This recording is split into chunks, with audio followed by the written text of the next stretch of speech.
The sun enters each heavenly sign or house of the zodiac in what is called the 30th degree and leaves at the 33rd degree. Thus, God's Son is said by the ancients to begin his ministry at 30 and dies at 33.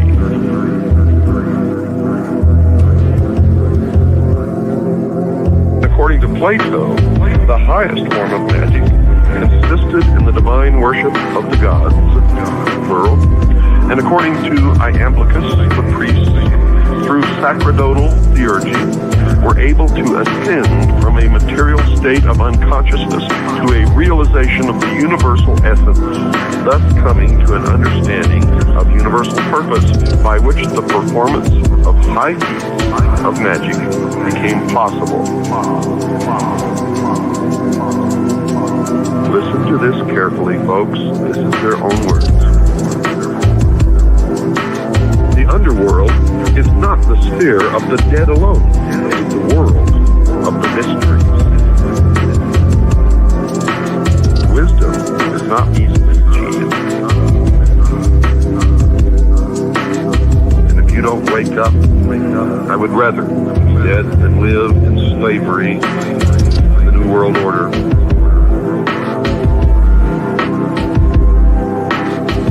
Blood will run in the New World Order. Ignorance, superstition, and fear, what they call the destroyers of all good things.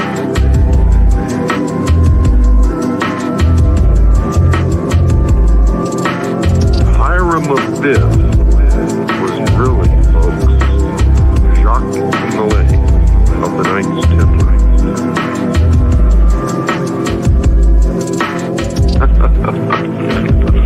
How about that?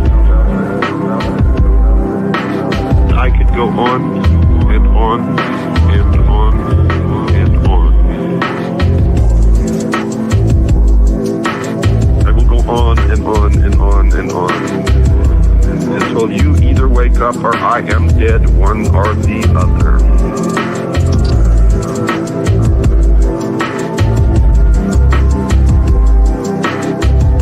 Were born to be fleeced and have the wool pulled over their eyes and are eventually always led to the slaughter.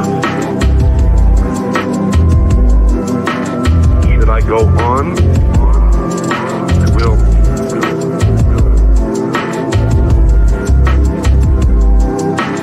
How do you feel, sheeple? Why do you do these things? Because somebody tells you to.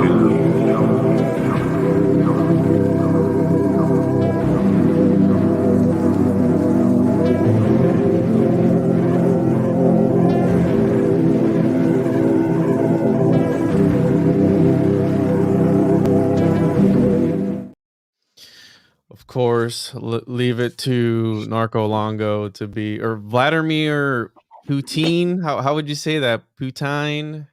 What's going on, boys? How are you? Dr. Longo was researching. You go. By the way, everybody, happy Black History Month. Let's just get that out of the way. Yes, happy Black History Month. Happy Teenager History Month, everybody. I get really excited. Yeah, February is fun because it's like my birthday month, and so it's just inundated with like really strong black male figures that like I can't help but think about Malcolm X around my birthday time. That's pretty cool. Well, didn't you know somebody very close to Malcolm X? You had told me.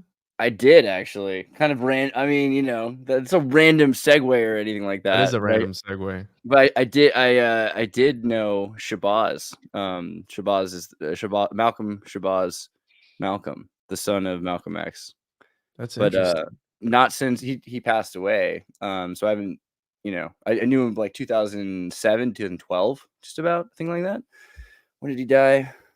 Well, you got an interesting history, Xirtus, and I'm here for it. We've been meaning to connect for a little bit now. I know you were sick not too long ago. We were supposed to record, we didn't, and then I figured, hey, if you and I are gonna get together, let's involve the doc. Yeah, he should at least be in the back watching us, like holding like the oil. Yeah, touching himself and stuff. How you been, Dr. Longo? You look like you've been also like wearing the storm. Have you seen a lot? Have you gone through a lot this winter? A little bit. It's yeah. That's what every surfer says after they fall off a 30-foot wave, actually. Now I'm just having a little cat trouble. So I'm a little Still? Cat trouble? Yeah. Oh. well, it's clearing itself up, but Oh, yeah, wow. been a little stressed.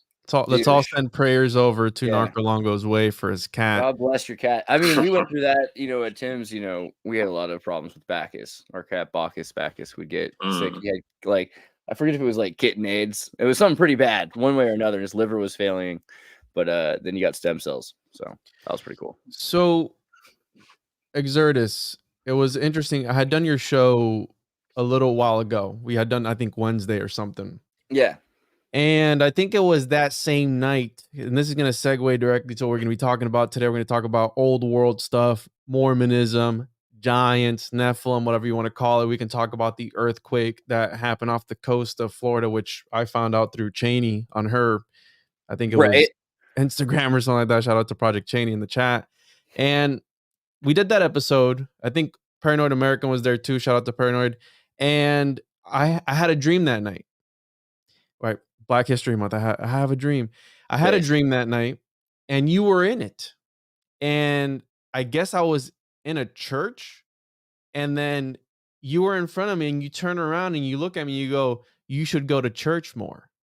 And I was like, well, I probably should go to church more. I should probably take my family and I should probably start going to church because I haven't been in a long time. And then I texted you and I was like, hey, dude, you were in my dream last night. Turns out that you were telling me to go to church more, right? And then you text me back some interesting stuff, which I want to get into, because it turns out that you are onto something about a church. Are you starting Did I tell you about my dream I had? I know. Do you remember? So it was weird. It was right a couple months ago. I don't remember exactly in relation to you when your dream was, but I had a dream. And I don't know if I mentioned it to anybody, but basically I've told, some people like Seth Garrett and some people, but it was a really weird dream because I'm standing in the desert and then I wave my hand and all of a sudden these doves fly down and there's 12 of them that drop gold coins into rows in the ground. They're not really rows, but they kind of show up there, and they open up and then 12 spots. I guess it's 6 rows with anyway. There's 12 of these plants and they sprout, these coins sprout into trees, and they're olive trees that grow in front of me. And then all of a sudden there's this big portal that kind of opens up, and it's to Oz or Eden, this sort of because I'm in this desert, but it's also kind of a prairie that's dry out kind of a thing. And there's it's a veil all of a sudden opens, a window to the other side, and it's lush green Eden, self-sustaining, and all this other stuff. And I was like, this is a weird dream. And at the time I hadn't been thinking about all this kinds of stuff yet. I was thinking about other things. So I was like, I don't know what that means. But I started talking to people, and there's people that have opinions obviously on dreams, Jungians and everything. And it's interesting because they related it to 12 tribes. One person, another person related it to, the 12 churches, or the 12 brand priesthoods, whatever. There's 12 priests because the apostles, or there's obviously many, many apostles, but there's 12 original that build the 12-113 Bill, I don't know. So a lot of these different ideas were coming up at that time, but it was really interesting because I hadn't thought about church in a long time. Not really. However, I had also thought, isn't it interesting how we basically have church? We have this thing where we're communicating about things that are happening before we're born, things after we're born, things that are happening here, there, everywhere. We're talking about this thing, this omnipotent, omnipresent, historical thing, right? And that brings us together. And so in a lot of ways, we're doing the thing that's more valuable anyway, with less of the things that everyone, as soon as you recognize it, that gets weird. But before that, everyone's like, yeah, we're just talking about things. We're talking about self-betterment and everything. That seems pretty fine. We're not saying that you have to be a certain way. We're not being exclusionist, or I'm talking about you and me here. I'm talking about Longo. We're all in a weird way. This is sort of a what would you call this community, right? Because it's not just about the self anymore. It's gotten kind of weird. So, are you starting a cult or what? Like, what are you doing, bro? Because I know you got like a group together and you've taken it to Well, the next level. cult's a weird word. I wouldn't say that exactly, but I think the funny thing is people call things cults a lot, you know? Like Mormonism has been called a cult. Christianity was called a cult when it first started. I mean, the Egyptians looked at the Jews as a cult. So it's kind of like you could call anything a cult. Creative utopian living together or something like that, a Like cult. Tim Pool's compound is a cult. Yeah, type of everyone thing? called that the cult. You know, it's just people like that word, cult classic. But I don't think of it like that. I'm thinking more of a bigger thing than that. I'm thinking of like a movement. I'm thinking about how to help community. And the way I see it is like there's levels of depth to anything. So most people don't care about time travel, Tartaria, spirituality. They're just trying to get through their day. But at the end of the day, knowing like the people who know about the right thing are helping make focuses that for how to help people. And so the alternative are people that know about the new world order and are trying to take away your future, right? So I think it comes down to us trying to preserve our future. And so it's because of a very literal thing about like the best timeline you could have, right? And I think that we need to be careful about religion, like the idea of calling it a religion, calling like there are problems with religion, right? Or also religions already exist, you know, and so Mhm. it's probably important to say we need something that's kind of a new thing. It's more important that we help serve our fellow man than almost anything. It seems like that's the it sounds like so cliche, but I'm convinced that the less suffering, like the more freedom that we actually get. And so more people being able to make choices on their own and being educated on like what kinds of choices they can make and not miseducated, like given access to data and things like that. Like those are values to me that really do matter. I mean, it's not that it seems like kind of ambiguous, but to me, it's not. And I think that's worth having a movement over, pushing so you make sure that children have access to information, can make their own choices, everything. It might sound like the opposite, though, of what people expect when they think of a religion or something like that. And I think the other thing, again, yeah, there are already existing religions. I think it's going to be interesting as we try to tie them together. I'm not looking for conversion stories. I'm looking for integration processes, right? Yeah, and then I had asked you when you called me yesterday if you were a Mormon because you pointed out some. Again, you're an interesting guy, Xirtus. Some people would say that you're, and I've heard people call you an agent. You used to work for NASA. I've heard people call you CIA, all these different things. And then you told me that you were in contact with was it the grandson of, who was it? The Mormon guy? What's his Oh name? yeah. The great grandson of Joseph Smith. I think it's technically it might be great grand nephew technically because it's not Joseph Smith's son. It would have been like through Hiram, his brother. But Seth Garrett, who looks just like Joseph Smith, and And he's a former Mormon, but he was one of their main missionaries for a while in Taiwan and did exorcisms. so the Mormons, interesting religion. I've done a little bit of research on them, and you pointed to something that I thought maybe, are they worshiping giants? Is there something with giants and I would say large? they're worshiping giants. I think the Mormons get a really weird rap, which is another reason why I'm really interested. I say people really should look into, investigate all things, hold fast to what is true, right? The LDS movement is pretty interesting. You can look at Mr. Beast is working with their Just Serve movement right now and trying to help the world. So they're center stage, and it's worth like wondering what they're all about, right? Just even if you're not interested in spirituality, just what's their history? And their history, right? The whole thing is this Nephi, the Nephites, the Nephites. I feel like there's a little bit to that. And then if you start reading their book, it says things like when he was 16, Mormon was of giant stature, or he was of large stature, and so he put him in charge of the army. Well, this kind of is a Dr. Longoism, but Mhm. how tall was he? They put him in 16. They put him in charge of the army, so he's not just big, he's smart, he's wise, Great but he's big. warrior. He's a great warrior in in ways that we used to come to expect to be associated with, the children of angels and man, right? And these stories, they're saying that these are special characters, like these are families of the chosen one. What is the traditional belief for a lot of the chosen ones is that they're related to the Nephilim or to God himself. They're how are they chosen? What was the choosing process, right? But the idea is also that they're you would think of this ancient American story, but it's tied to giants from Egypt. Well, you look at South America and the stories of the redhead giants that run Peru and the different parts of Mesoamerica where we find these giants with cone head models. And I don't even have to tell you because Dr. Longo has become an expert on Atlantis to Heartland. These are regions that most people have completely ignored the possibility. I mean, but just this last week, I think it was Tucker Carlson, before he was with Putin, before he was here with Vladimir Putin, Tucker Carlson was talking about Heartland, Atlantis, Book of Mormon with Roseanne, right? Like, so this is becoming it's becoming very center stage. I find that interesting.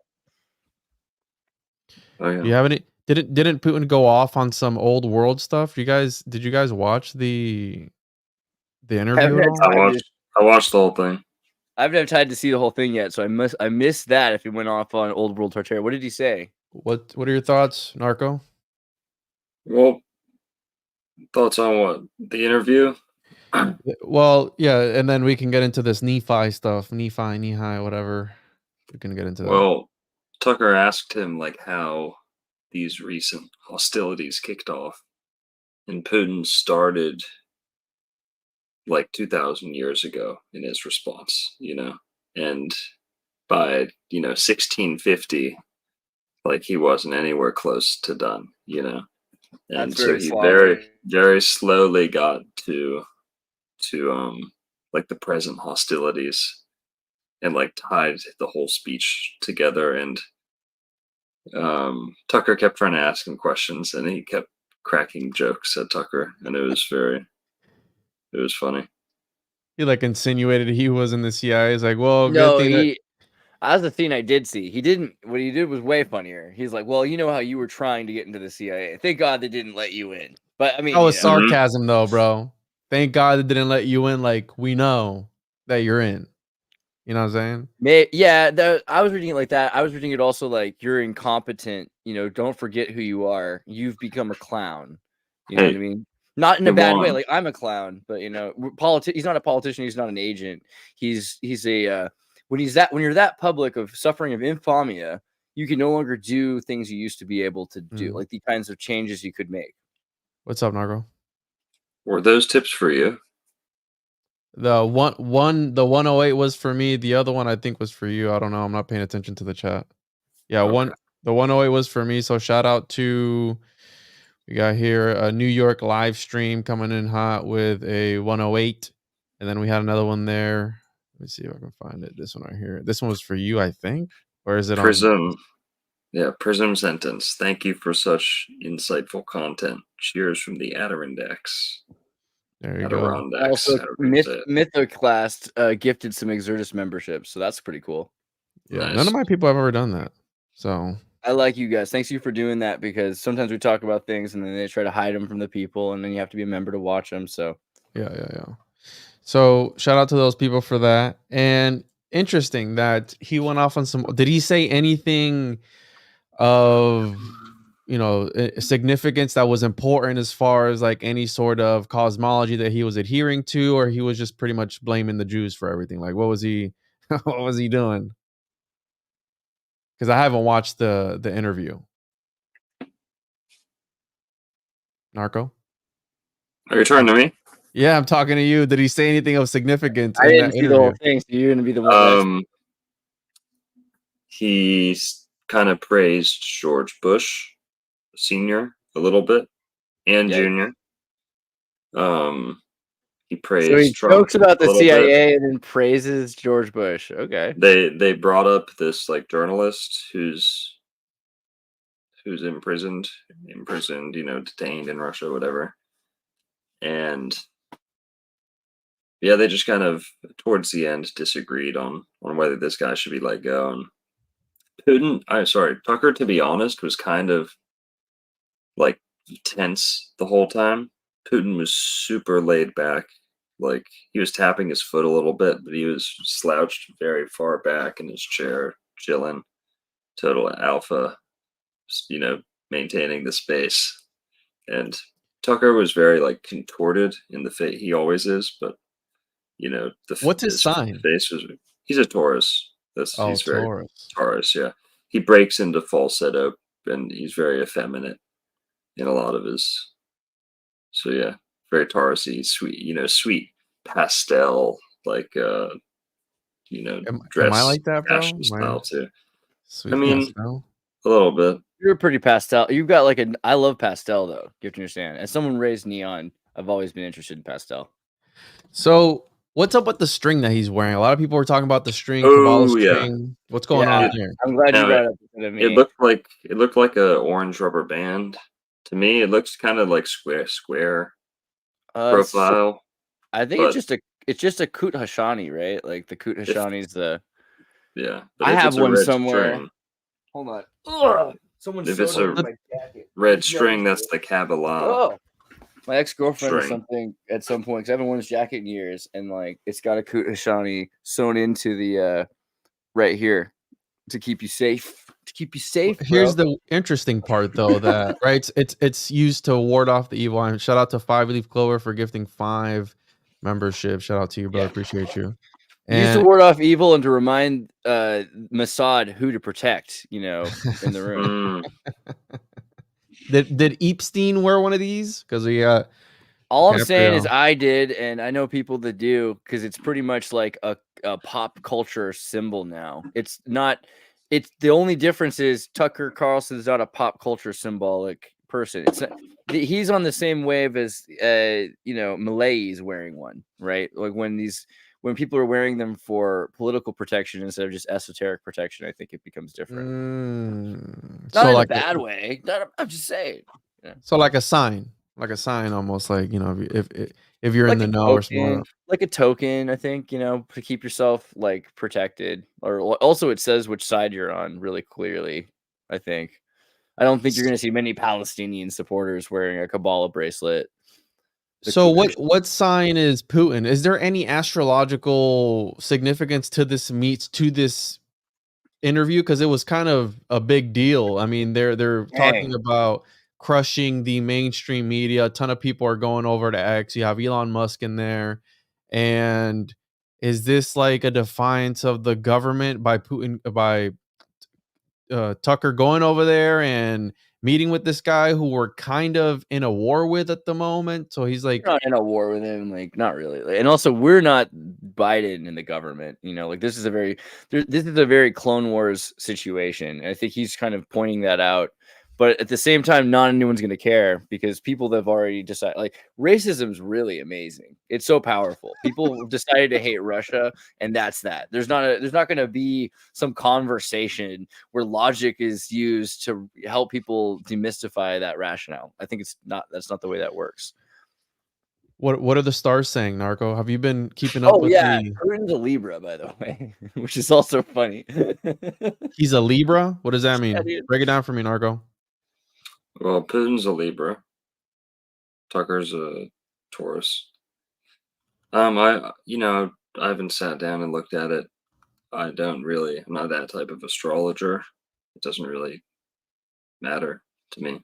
However, it is interesting that he's a Taurus because he's going all the way, even if that takes him to the moon. And it's interesting that Putin's a Libra because everyone always mocks him for pretending to be so neutral and balanced, but it's literally his nature. He seems very animated though. Like when Putin asks him a question, I watched like the beginning of it. He like starts laughing out of nowhere. Is that a Taurus thing? And I'm looking up here to see if they're very merry. Very merry. Tauruses, sweet. I must have something in my rising or falling or whatever that makes me not too sweet sometimes with people. Whatever. So you're sweet, you're just not a hedonist. Yeah. So back to the Mormonism. Nephilim, whatever you want to call them, Mhm. giants. This guy was in charge of the army. And the thing about Mormonism is it's got an interesting history because there was the falsifying of records. I don't know if you're aware of that, Exertus, the guy that was making the fake documents and selling them Oh, you back. mean the salamander letter? Oh, that's one of them. What was the guy's name that was making that was doing the forgery for the Mark Mark Hoffman, Mark Hoffman? I think is the guy. He was man, that's an interesting story. And there could be a conspiracy movie about this where they turn it like I want to Disneyfy it. I mean, but we'd have to make Joseph Smith black. But the idea that Mark Hoffman was trying to discover the truth and it was actually about salamander letter would be so hilarious if that was the case. What's funny is none of that stuff needs to be there. It's already weird enough. So if Mhm. Mark Hoffman was a counterfeiter and he invented a bunch of these documents that he could sell for $100,000, $1 million, and Latter-day Saints are, again, to a fault, interested in American history and really looking for any evidence to confirm their bias, right? Or at least to validate their theories and their beliefs, right? So here comes a guy who says he's got evidence that, proves that Joseph Smith was talking to like not quite lizard people. And that was people tried to get the documents. And they tried to put as much money as they could. Like, look, we need all of these documents. We want more people to look into them. We're gonna give you a bunch of money. And he couldn't produce them fast enough.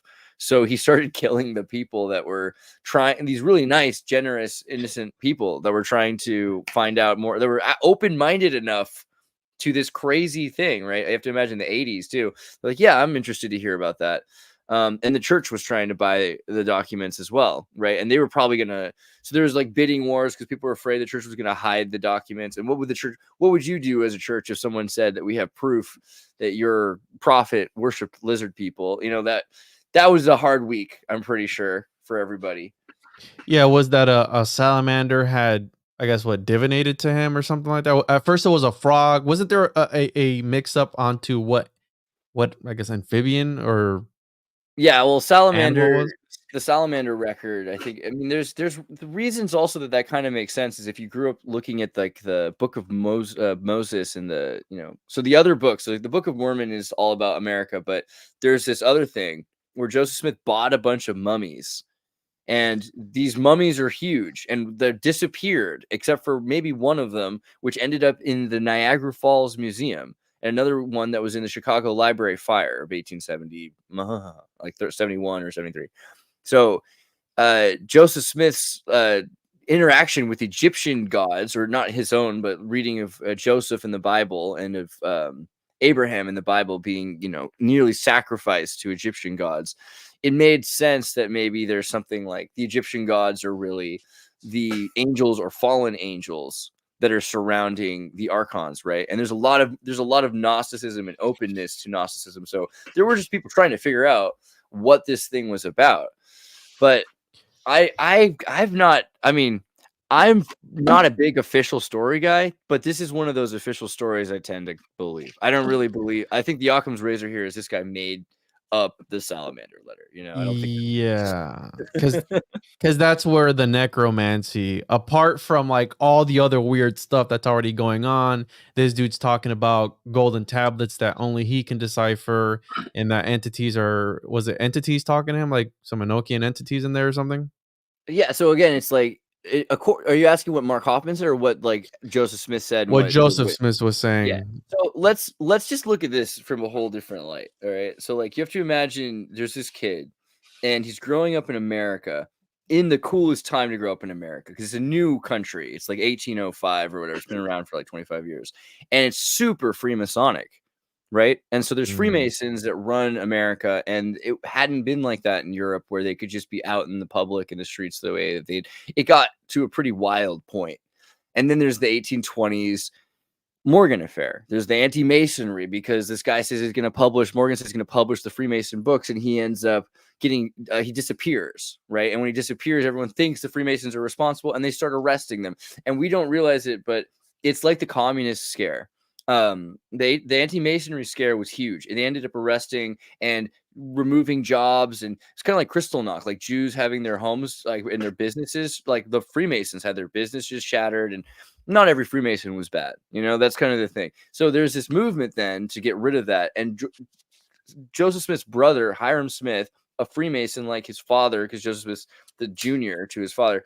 There, you know, Hiram's almost done graduating at Dartmouth College through Moore's Academy. Moore's Academy is a college within Dartmouth College, and Dartmouth even then was a very important school. But most of the faculty was fired during the anti-Masonry hysteria, and so he couldn't graduate. He wasn't allowed to graduate, and so that kind of screwed up the life of his older brother. So now you got this Joseph character in America where a bunch of different street soapbox ministers are saying, you got to believe this, you got to believe that, the world's flat, the world's inside out, the world's run by lizard people, you're supposed to escape the world, you know, like read this book, read that book, but they didn't have as much, you know, text. And so then his story goes is that it's spring and he goes out into the woods and he sees a personage of light, and that's supposedly Nephi or Moroni, like to start with. And then again, this happens a few years later. He meets Jesus and God, but the first time around, it's supposed to be Nephi, right? And Nephi is, if you read like in the Book of Mormon, he's the first one that they talk about who is of the Nephites of large stature. He's put in charge of the army because, you know, at 16, he's already bigger than all of the others. But there's the connection is that Lehi is the father of Nephi, and he's bringing over the brothers. And so there's already Lemuel and these other characters who they also describe as being giants and being large in stature. So it starts off like really early on that these are special and for whatever reason rather tall people that are escaping Egypt and Israel by boat to North America, right? So and he's met them because they're ascended and they've died, and they're essentially like pseudo angels without wings from the future. it's interesting because we're talking about early America, and when you look at the Salt Lake City temple, it looks very Tartarian, dare I say, Right. very old, very, you know, how you're saying this interesting time around America. And I recently found out about the Garrison tunnels that weren't discovered until 2011. And these were under the house. They found them when they were restoring the house of George Washington. Now, the interesting part about these tunnels is that they're very tall, up to 12 feet in some of these areas. You have how far after George Washington was Abraham Lincoln? Because I know that Narcos talked about before the Abraham Lincoln. Lincoln is 16th president, and so he's about 20 years after the death of Joseph Smith president, but Abraham Lincoln knew Joseph Smith. Was he a Mormon? So just as a side note, this is really interesting. The most important election in American history is 1844.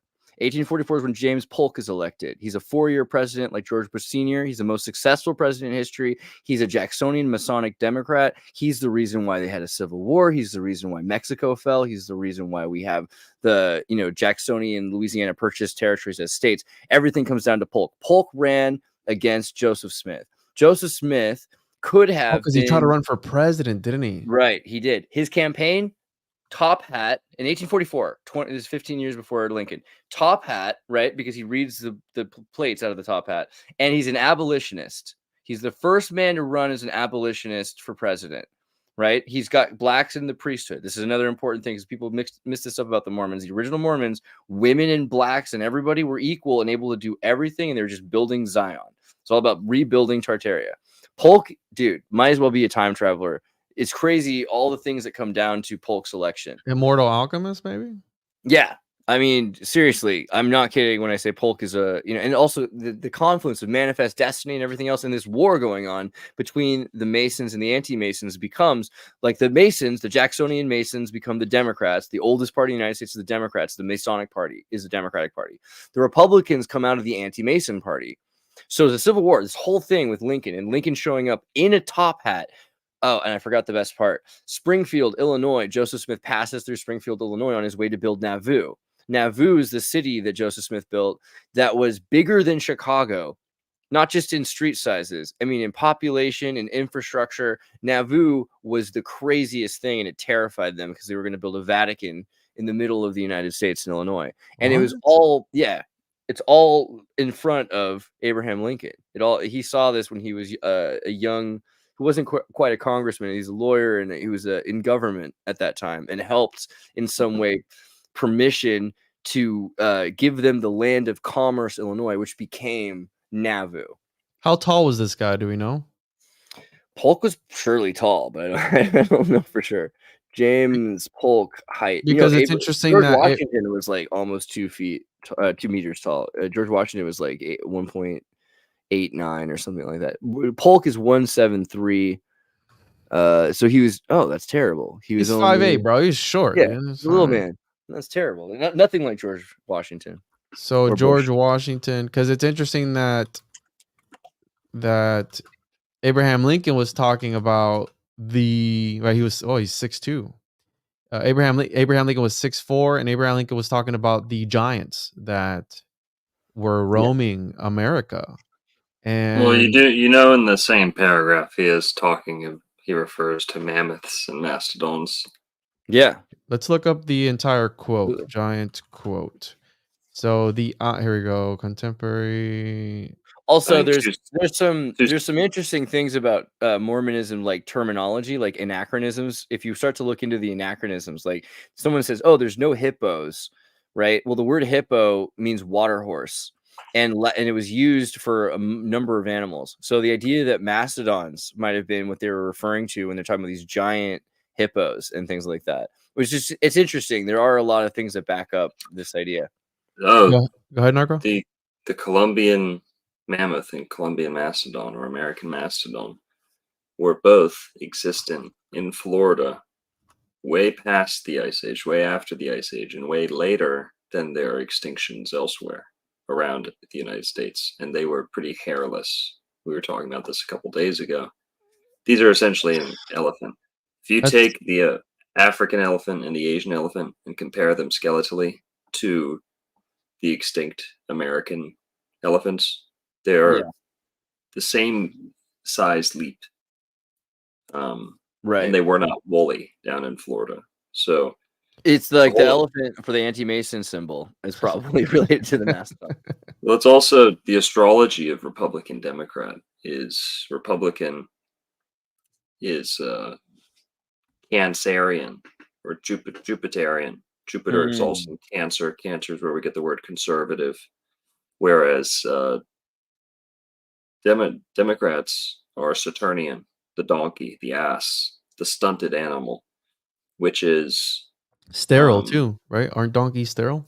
Yes, good point. No, mules are sterile. Donkeys, if they breed with horses, produce sterile mules most of the time. But there's a theme of sterility, which is at home in the Democratic Party, and the ass, the mule, is their emblematic, totemic animal, and that's because Saturn exalts in Libra, and Libra is where we get the word liberal. So Cancer, conservative. Jupiter exalts in Cancer. That's why you get your Jupiter.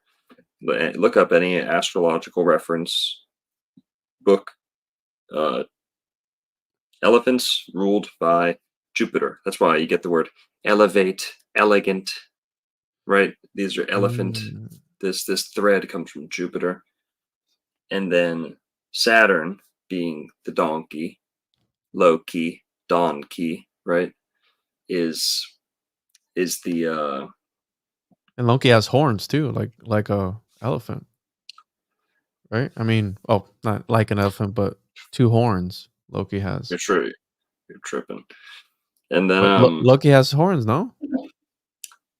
I mean, it depends on who you ask. Mandela effect.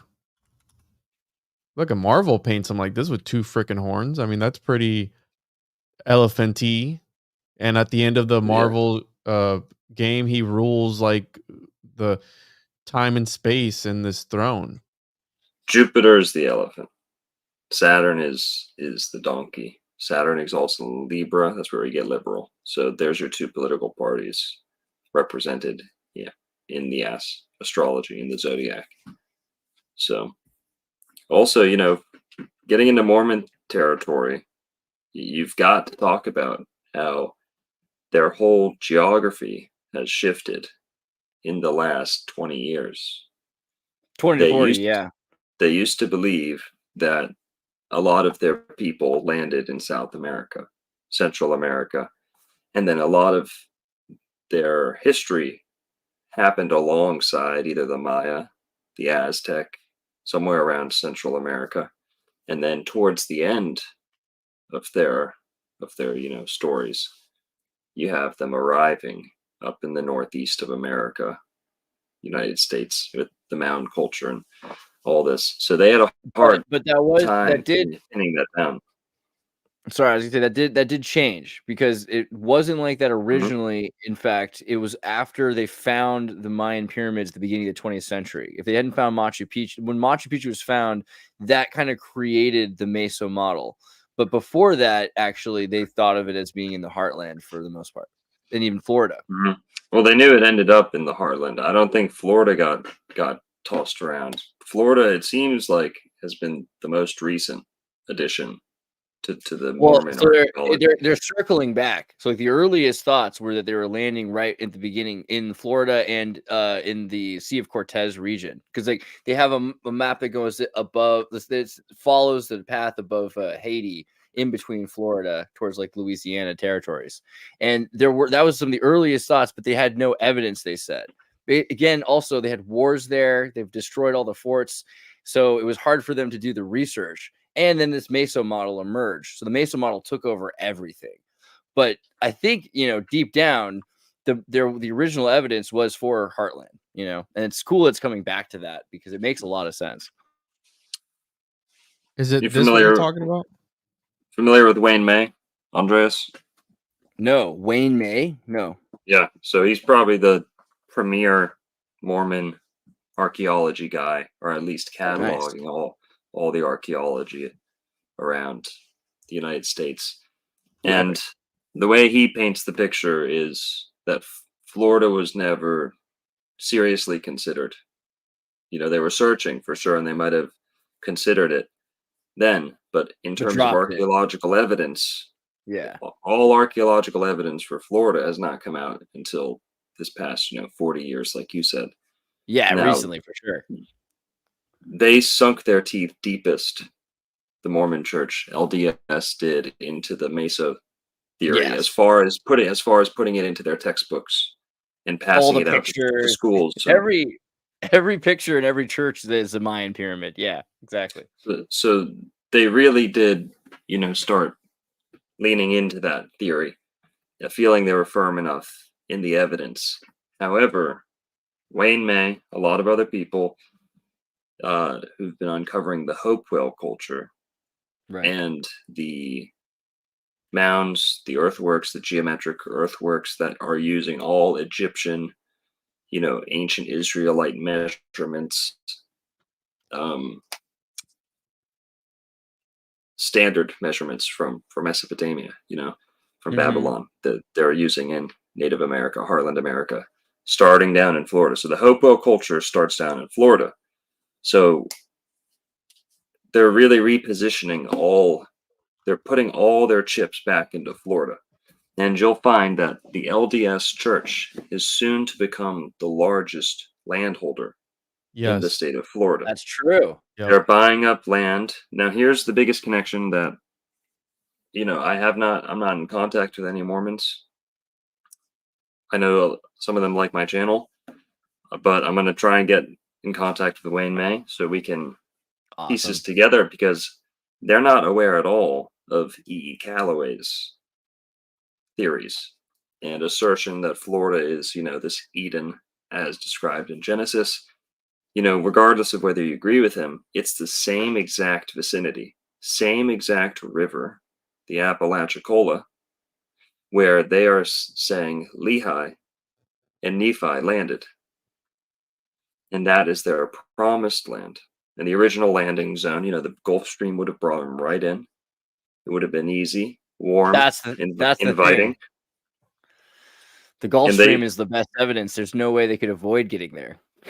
You also have all the so just circling back, the Mormons were discounted across the board because they made great claims about ancient Israelites, ancient Hebrews in the Americas, for those who might not be super familiar.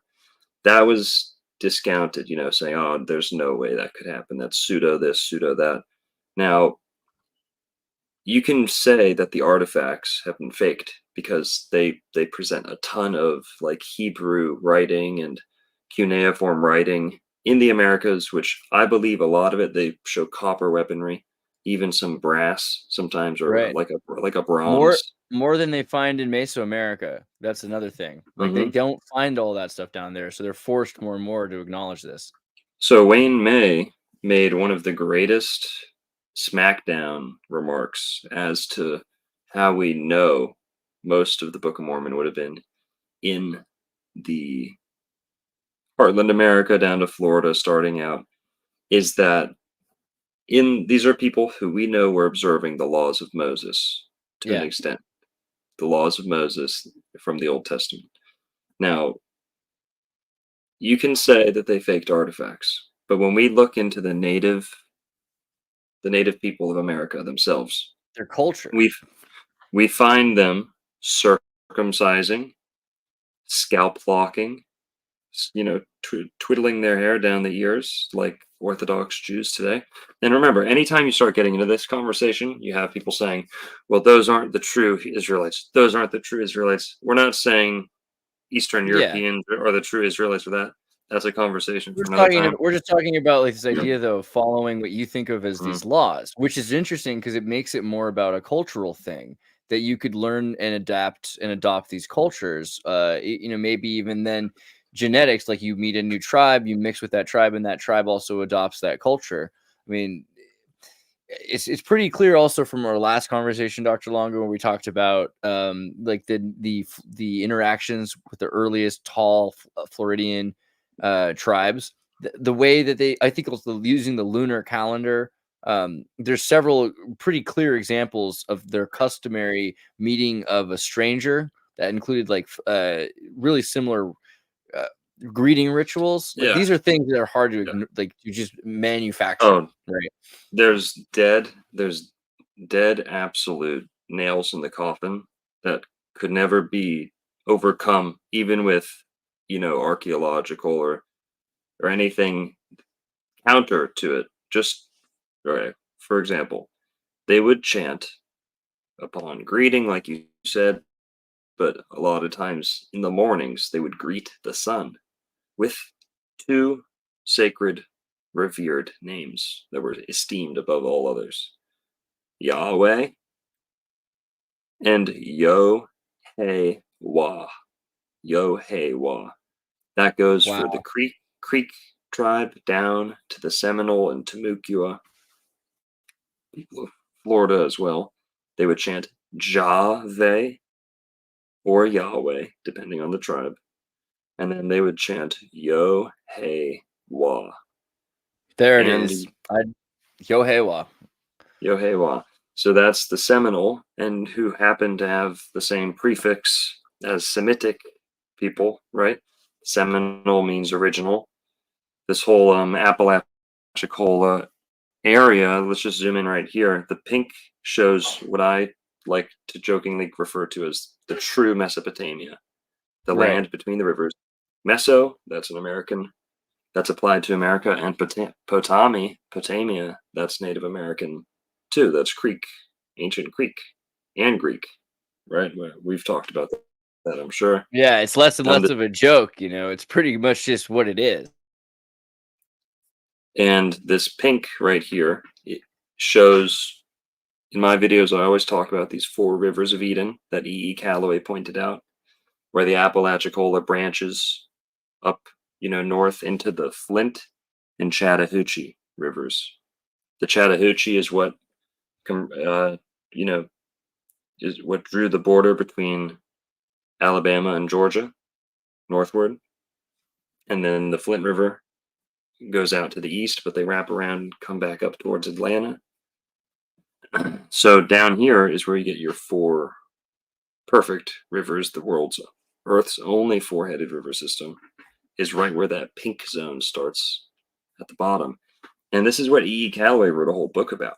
The gopher wood is there. It's a ice age refuge, biodiversity hotspot. All these accolades, all these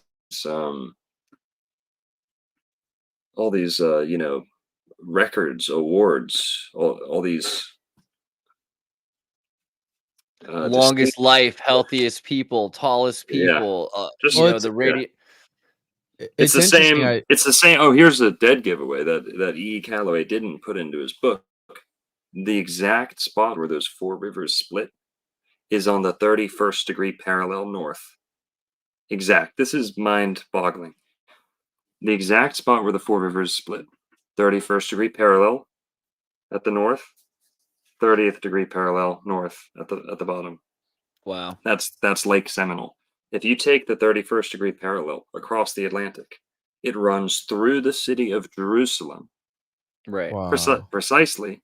And then it it goes through Jekyll Island, mind you, on the way out. Oh my gosh, really? Then then it goes through then it goes through Jerusalem, and then it goes where? Then it goes where? I'm going to show you guys. River of Jordan. I'm just going to have to show up my this is crazy. I had no idea about the Mormons and this connection. Well, I was going to say even beyond that, just that whole area there, everybody, you've got the Hollow Earthers, the Scientologists, Disney World, everyone everyone was looking for the fountain of youth around that area, Khorasan and the guys. Yeah, Khorasan. So a lot of people thought this area mattered. This is the Apalachicola River, the mouth of the Apalachicola. This is the Gulf of Mexico. This is where the Huguenots first came. They beat the Spanish to colonizing Florida. They weren't successful, but they were here first before the Spanish, before the English. They hightailed it to this area for some reason. And Pensacola, but Apalachicola, they had a settlement. Now, they were rooted out by the Spanish. The Spanish came in. Blah, blah, blah. This is Lake Seminole, named for the Seminoles of Florida and Georgia and Southeast United States. The world's only four-headed river system, equal four-headed river system. Now, when we zoom in, we find that Lake Seminole is what was used to draw the borders between Georgia, Florida, and Alabama. Yeah. Now, that's an important piece of water. Now, we'll notice over here where Jekyll Island is, the northern boundary of Florida is determined in between the 30th and 31st degree parallel north as it would strike Lake Seminole. Now, that is the St. Johns River, but it's in between the 30th and 31st. Now, this flat portion here is the 30th degree parallel. That is where 60% of the world's population chooses to live. If you expand that to both directions across the equator, the 30th degree north and south, 90% of the world's population lives there. So this is the most agreeable zone. And this is where the other four-headed river system, even though there's not actually four, there's only two in the Middle East, Tigris and Euphrates. They think they know where the Pison used to flow. They don't. They're grasping at straws. But if we zoom in here, four-headed river system, and this boundary here between Alabama and Florida is the 31st degree parallel north. Now that runs straight through Jekyll Island. Let's go look at Jekyll Island. This is wild, man. 31st degree parallel north. Wow. That's Jekyll Island, where the Federal Reserve was launched off, right through the 31st, which is the northern end of Lake Seminole. Now, the boundary between Florida, Georgia, Alabama, and Georgia and Alabama, between themselves, is the Chattahoochee River, which is the left-hand river in this four-headed river system. So that's what all these borders are being drawn from. Pretty significant. I think everyone in these states should know what Lake Seminole is and how these borders were drawn up, and how Jackson, we talked about Jackson earlier. Jackson handled it. You're breaking up, Longo. The Seminoles around the Garden of Eden. You're breaking Can up. you hear me? You breaking up? Yeah, you can take off the screen to see if that helps. But Hang you're on. breaking up pretty bad. Tell him to get off the Wi-Fi.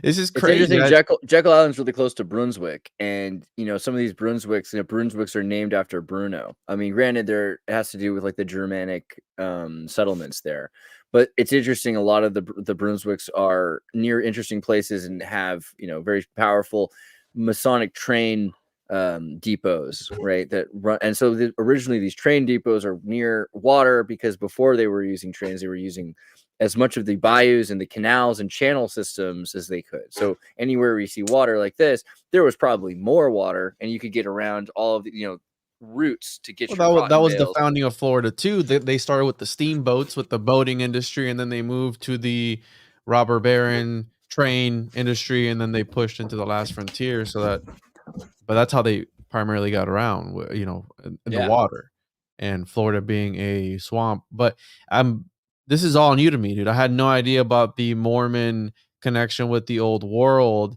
They know And something, man. They know something. were they so the Nephi, were they people or were they So yeah, the extraterrestrials? idea is well, so I mean Genesis 6 and this idea of like the angels came down and knew the sons of men, and those were the days of giants. I mean, not everyone's going to say that they were giants, but like if you start reading the book, it starts to talk about these are tall people, these are large people, and So it reminds me of the conversations Longo we've had about how tall were the Floridians. These guys They were were- pretty tall. Mukwa, yeah. listen, even the naysayers. You guys can hear me okay now? Yeah. Yeah, you're good. And you Cool. sound beautiful and you look handsome. Yeah, I'm you glad look that you have beautiful better, too, bro. good bandwidth. Look at his face too. Look at how beautiful he is. So even in the words of the naysayers themselves, the anti-giant squad dispatched by the Smithsonian, Alice Hardlicka, who was the #1 anti-giant myth dispeller, debunker, guy of his time, sent out. He was the first curator of anthropology for the Smithsonian. He spent like 90% of his career in Florida arguing with people finding giants, literally. Even in his own words, he admitted the average bone from Florida, in his book, Anthropology of Florida, he admitted the average bone from Florida was twice the thickness than average. Even the normal stature people, even the average height, 5'9", normal Indian, whatever that they're saying, still had a half an inch skull thickness. The average skull thickness is what, like 0.22 of an inch, something around there. These were people who had 0.5, half an inch skull thickness, and their bones in general were over mineralized. And they said the spring water, Alice Hardlicka himself, who wrote article after article dispelling giants in Florida, said that the mineralized water and the seafood surely accounted for their extremely mineralized double thickness bones. Wow. That was from Alice Hardlicka. So that's an Anthropology of Florida. That wasn't like a deep dive or anything. It's so interesting. You have to imagine, like, if you've watched the Kentucky raft documentary from the 60s, where a guy in Peru and Chile, these Scandinavians built a Kentucky raft and they floated across the sea, and it took them to a place in Polynesia, right? They recently have done similar tests, like we were talking earlier about this Gulf Stream that will naturally take you here. And so it's amazing if you think about what that takes, because you have hot and cold water, you have ice, and you've got currents that are being produced, and it's bringing these people. They don't have to have a sail or anything.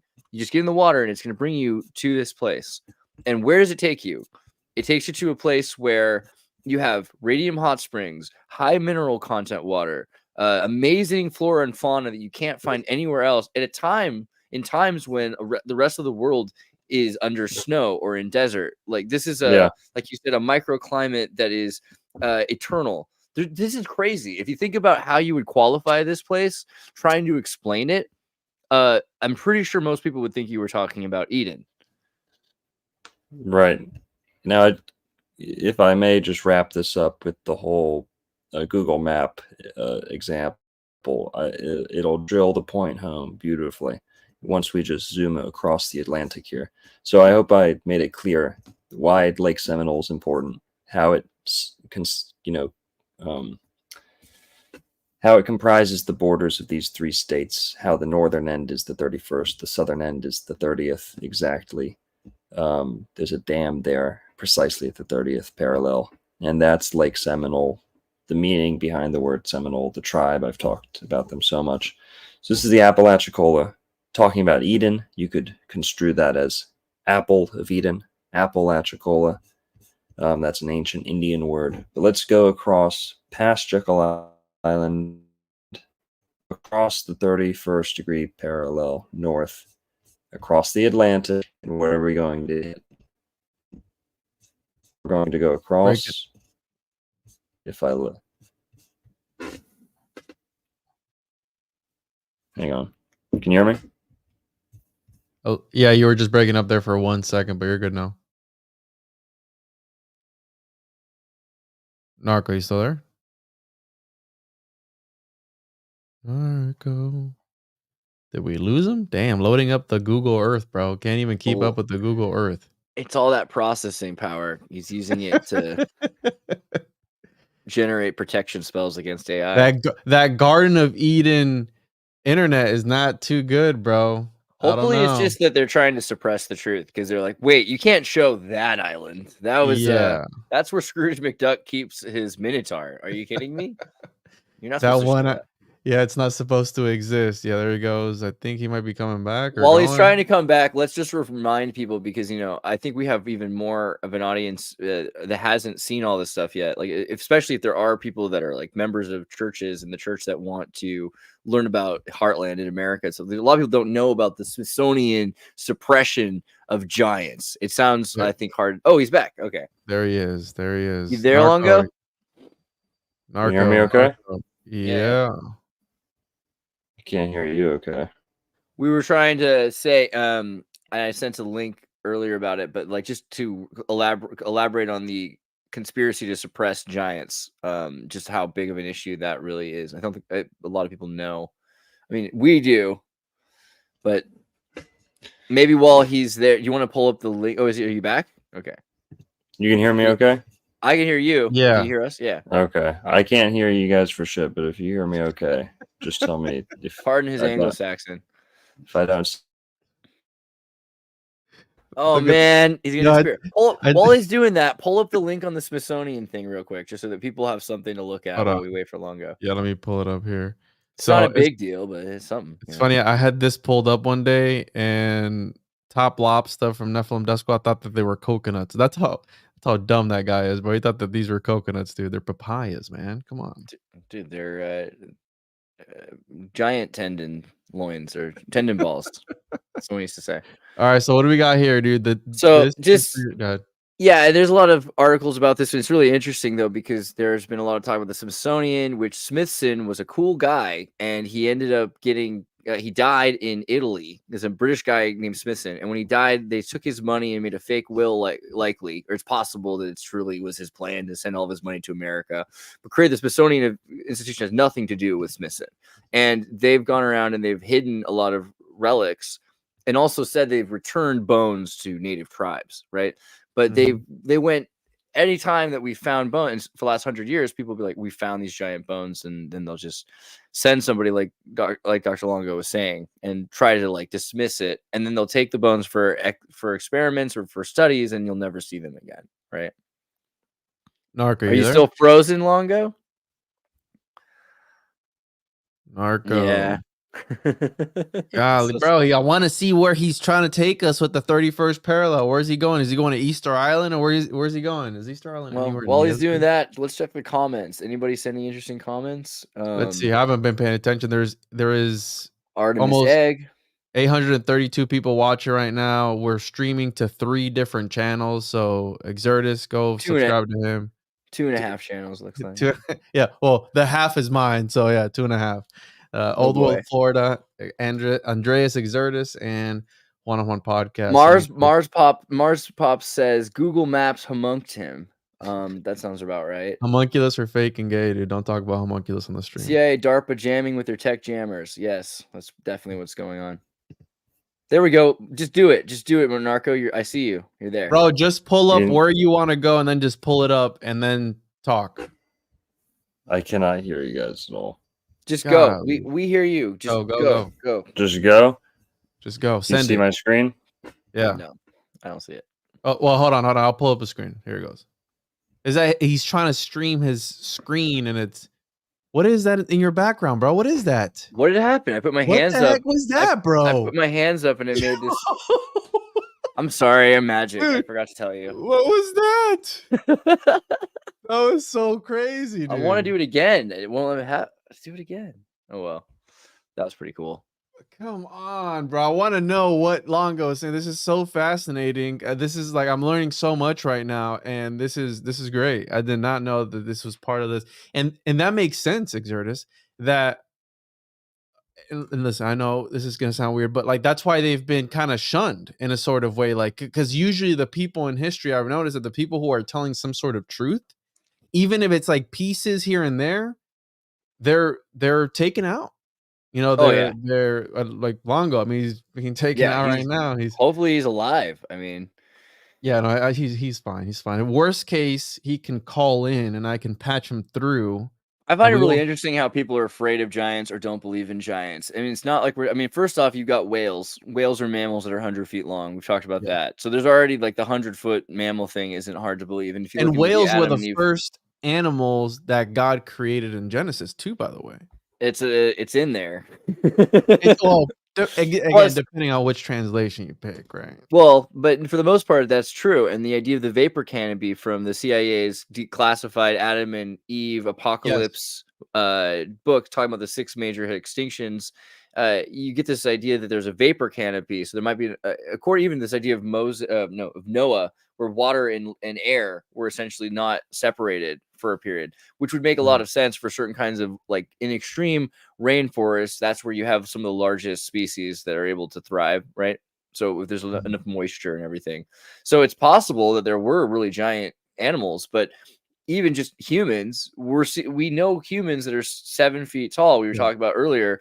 And it's interesting because so many people are like not interacting with tall people anymore. I think a lot of tall people have been killed off because of wars. So people don't even understand that there really were very recently taller people on average in certain cultures and places. Longo, you back? Can you hear us? You might want to send us. Send us the link off the Wi-Fi, dude. Send us the link to your Google Maps, and we could open the maps for you while you talk. That way, it doesn't double tax your. Well, just go to Jerusalem. Just search, the Euphrates River, and go to the exact, precise pinpoint spot that the Tigris and Euphrates split from each other. You got it, Xirtus? I'm trying. Euphrates. Golly, dude. Come on, man. Out of all the nights that I don't, all the other nights I don't want to hear Longo talk, but tonight I want to actually hear him talk, and this is going on. So here's Iraq, Cyprus. Is that what you said? The Euphrates? No, Euphrates. Where Israel, right here. Well, we could do it by just cutting across here and see, like, North America. Okay. And then cut across. And it should be right. You said Euphrates and Tigris? Is that what you said? The precise point where they merge? Yo. We good? Yeah, we hear you. Are we, bro? Shit. I think we are good. Yeah. I think it's smoothed out. All right. Let me pull up my map. Do your thing, bro. We've been waiting. Yeah. For the patient ones of you, we love you. Yeah. Y'all were waiting like some dogs out in the rain. Yeah, dude. So here's Lake Seminole, right? That's where I am right now, actually. Staying at my buddy's farm in his we got him, RV, boys. Go ahead, track him. In his camper. But the world's largest, sorry, I shouldn't say it. I won't get ahead of myself. America's largest single trunk oak tree right down the street from where I am right now. It's huge. The Drake tree, bro. No, that thing, Drake ain't got shit, bro. The Fucking- girthiest tree. No, that shit was flaccid, bro. But Yeah. here we go across. His data is good, but his language is, something to be concerned about in your ward. So, So if we take this 31st degree parallel, which also is the look how much they esteemed Florida and valued it, and how rigid its boundaries were, in terms Right. of proximity to the North Pole and the Holy Land. This is what used to be known as West Florida. So this flat portion right here between Louisiana and Mississippi, that is what used to be called West Florida, the original Lone Star Republic. That's where Texas gets its nickname and flag. Yeah, West Florida. Texas was founded by a bunch of Floridians who went out there and fought Mexico for them under the Florida flag. So I just spent Christmas down in that region. So that's where you get that rigid boundary right here, 31st degree parallel, same one we're talking about. Okay, I made my point. Now we're going to go across the Atlantic, and guess what we find? So boom, now we're in Eurasia, North Africa, cross into the Mediterranean, and we are going to find, we're in Israel now. Look at the city of Jerusalem. Yeah. And we are going to find the coordinates 31st degree north. 31st degree north. That would be kind of like your equivalent to Jekyll Island, right on the coast there.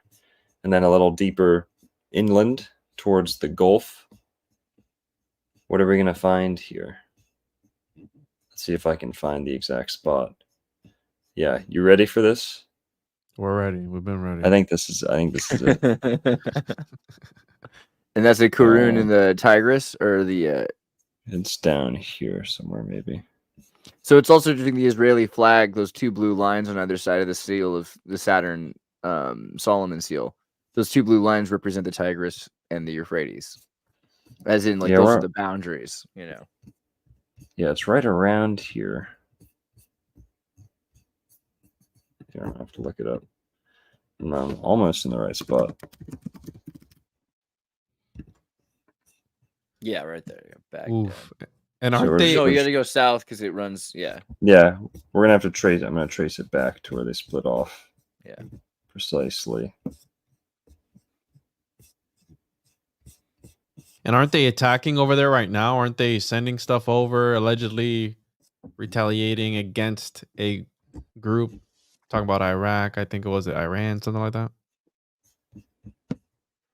Usually, I'm not sure which particular. It's just a new one. Usually, right? Like usual. Yeah, I was at your mom's house and your dad pulled up in Iran the whole way home. Oh, dude, so funny, Narco. Love it, dude. Yeah, it's hilarious, bro. I like a good nationalistic pun. Yeah. So I think it's gonna be right here. Yep, I think that's the money shot. Yep. Okay. You guys ready for a magic trick? Let's see The it. precise location. We were just looking at the true four rivers, as proclaimed by E. Calloway.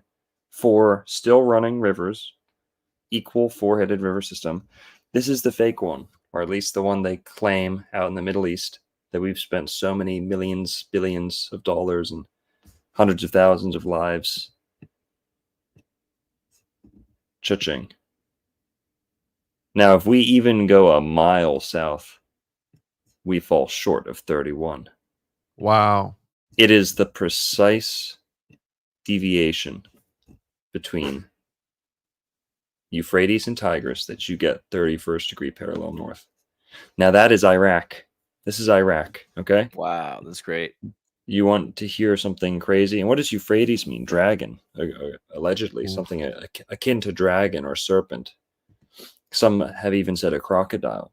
But Yeah. to drill my point home, tiger Also, and perfect monster or something like that. Perfect serpent. tiger and serpent or dragon. These could be, if we're talking 4 rivers, you have your 4 fixed signs of the zodiac. Tiger or Leo would be one of them. A snake or monster or dragon could represent Scorpio. But nonetheless, we're looking at a precise, that's latitude, right? Latitudinal match between the two-headed river system of the four, the two of the four in Iraq and Iran. You guys still there? Yeah, we're still here. Okay. You're just floored. Nice. Yeah, this So- is wild, bro. This is great. So that's Iraq. You want to hear the nail in the coffin? I'm We ready go to get back over- nailed, bro. Ready. We go back over here. What do they call this? Right where the St. John is. What do they call this? What do they From call there to Apalachicola? Iraqana. What? Iraqana. That's the Timucua word for their own homeland, where the French and Spanish first pulled up. Dang. Right there. Iraqana. And they had Canaanite practices. So Iraq, Cana. Iraq, Cana. Those are two ancient words, Old Testament words. And you get your sacrifice of the firstborn being done by the Timucua right here near St. Jekyll Mary's Island. too. Their altars were very similar to Canaanite altars. And going back to the Mormon geography and archaeology, why you get two birds with one stone with the Mormon perspective in ancient America. Why weren't the Maya and the Aztecs these ancient Hebrew Israelite descended people? Because they built with hewn stone, and their mounds had steps. They were step pyramid, stone step pyramid people. This is directly an affront to the laws of Moses as laid out in the book of Exodus, which the Mormon people, Lehi, Nephi, and the rest, your Hopewell culture would have been adhering to, and your native Seminoles and Timucua were adhering to when the Europeans first arrived in the 1500s.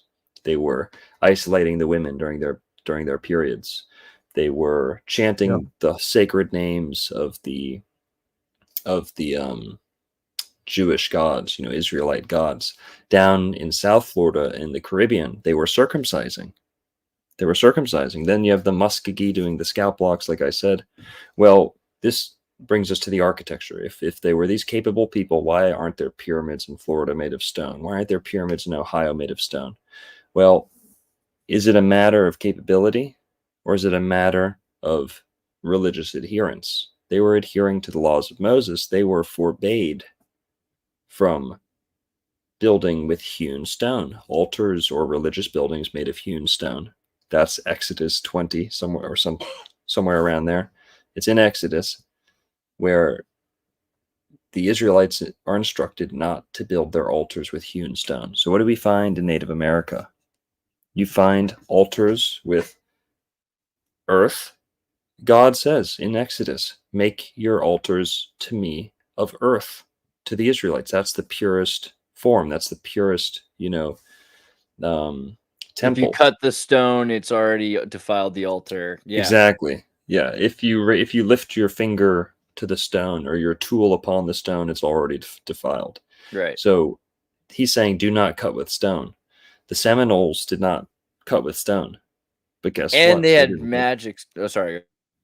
Well, they didn't build with stone, but they could smelt metals. It's true that most of Native America was living in the Stone Age when the Europeans arrived. But certain tribes were smelting metals. The mound builders we know are master copper smelters and miners and things like that. So they could do all these things, but they can't build a two-story house. They can't build a hut out of stone. They never piled up a stone.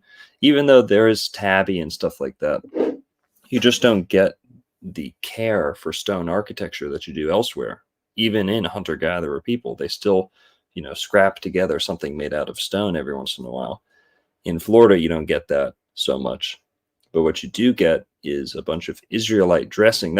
We're not even talking about how they look. We haven't even brought that up. How decked out in like Orthodox Jewish clothing. The magic stones. We should eventually. Yeah. So just real quick here, I want to show the This is wild. what we're This is looking crazy. at Because the is Seminole and the Muskogee, like, here. I'll bring up some really good graphics, but I just want to drill this point home about the not building with stone. These were capable people, totally. organized people, tall, strong. They could have lifted. They had sacks or stones, their ancestors did at They least. used stones in their clothing. Like, they had magical talismanic Yeah. stones, but they Mhm. weren't using them to build with. And the necklaces and stuff like that too. They had the really Right. big. For divination. Yeah, the plates, yeah. What you have here is God forbade step pyramids, step altars. Number one, because it lessened the power dynamic from the priest to the people. Right. You had a ramp, it was gradual, everyone could kind of climb up, and there might not even have been steps on that ramp. That might have been It's like- artistic liberty. But it's like But- Tower of Babel stuff, though. It's getting closer to the heavens. Ziggurat style. Right, yeah. They don't like that. They don't like landing pads. So what does that Um, say? Well, after you're done, Narco, what does that say about Mesoamerica and their step pyramids? They have a lot of step pyramids, a lot of There's a lot to Mayan- be Yeah, there are There's heathens. a lot to be said about the heathens, because in the Book of Mormon, you've got the heathens, and after Jesus, the Book of Mormon keeps going for like 400 years, and there's more and more paganry, and there's all sorts Mhm. of there's definitely wars going on. Whoa. Lamanites. So there's Super big- Lamanite, bro. the Lamanites deviated from the laws of Moses earlier than the Nephites, and the Nephites were Eventually corrupted do. too through time. By They sacred say. secret combinations, like, so there were like secret Mhm. societies of lamans in the Nephite group that eventually Dude, brought what? down their civilization. Yes, bro, it's super. And this is they link the timeline for all of the Book of Mormon and the entirety of the Hopewell civilization line up precisely. right. Precisely with no, you don't have to force it. I think it's like 500 BC to 500 AD is roughly the timeline of the Book of Mormon and the Hopewell culture. But also near the end of the Mesoamerican like the Lamanite and Jaredite cultures, they're falling apart around 400 AD as well. So Mhm. it ties in the whole continent from both sides of the story. So Here, This is- Juan, can I tag one more thing on here? dude, yeah, I have so many questions. Yes, go ahead. So Finish. they were not allowed to build with hewn stone. The Native Americans, why? Because the Native Americans were adhering to the laws of Moses. So many of their other practices show this, but they were not building with hewn stone because they took that to heart. So they were building with earth. They were building very immaculate, complex, astrologically aligned structures with earth and clay sometimes. So, they had some rigid building materials too. But there's another aspect to this. These people largely, like a lot of Floridians, went naked a lot of the time. Or they'd have like a kilt or like a tunic, so to speak, especially. So the whole deal with the ramp going up, they couldn't have steps going up. They had to have a slow ramp, sometimes even a spiral ramp. You have mounds in America that have spiral ramps.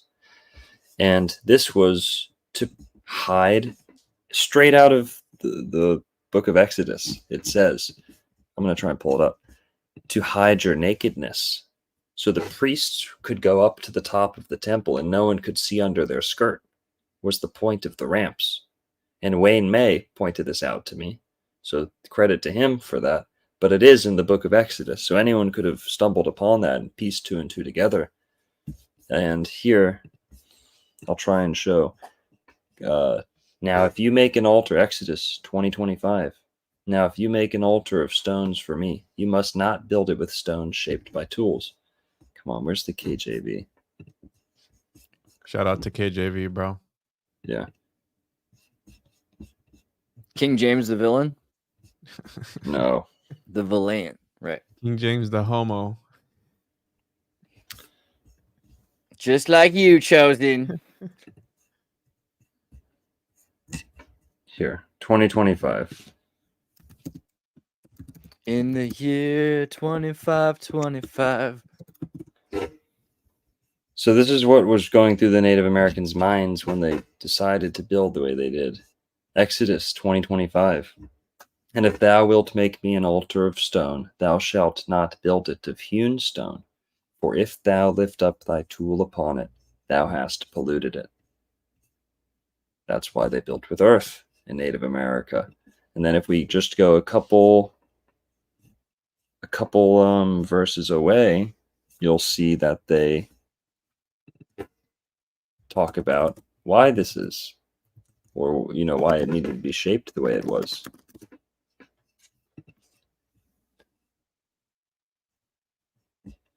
No.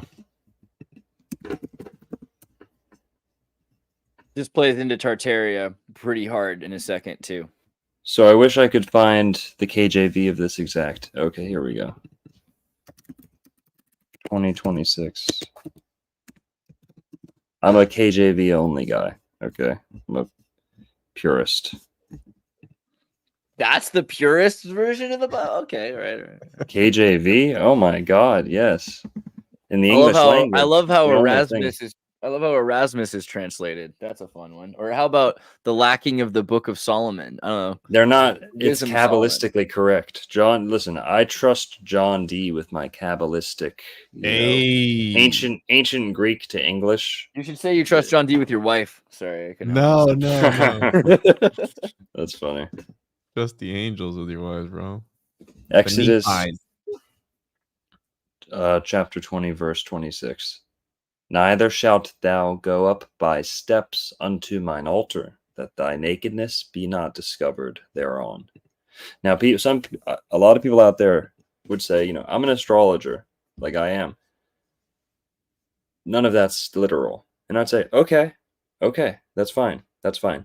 But you have to understand, there are races of people, entire races of people, who take it 1,000,000% literally.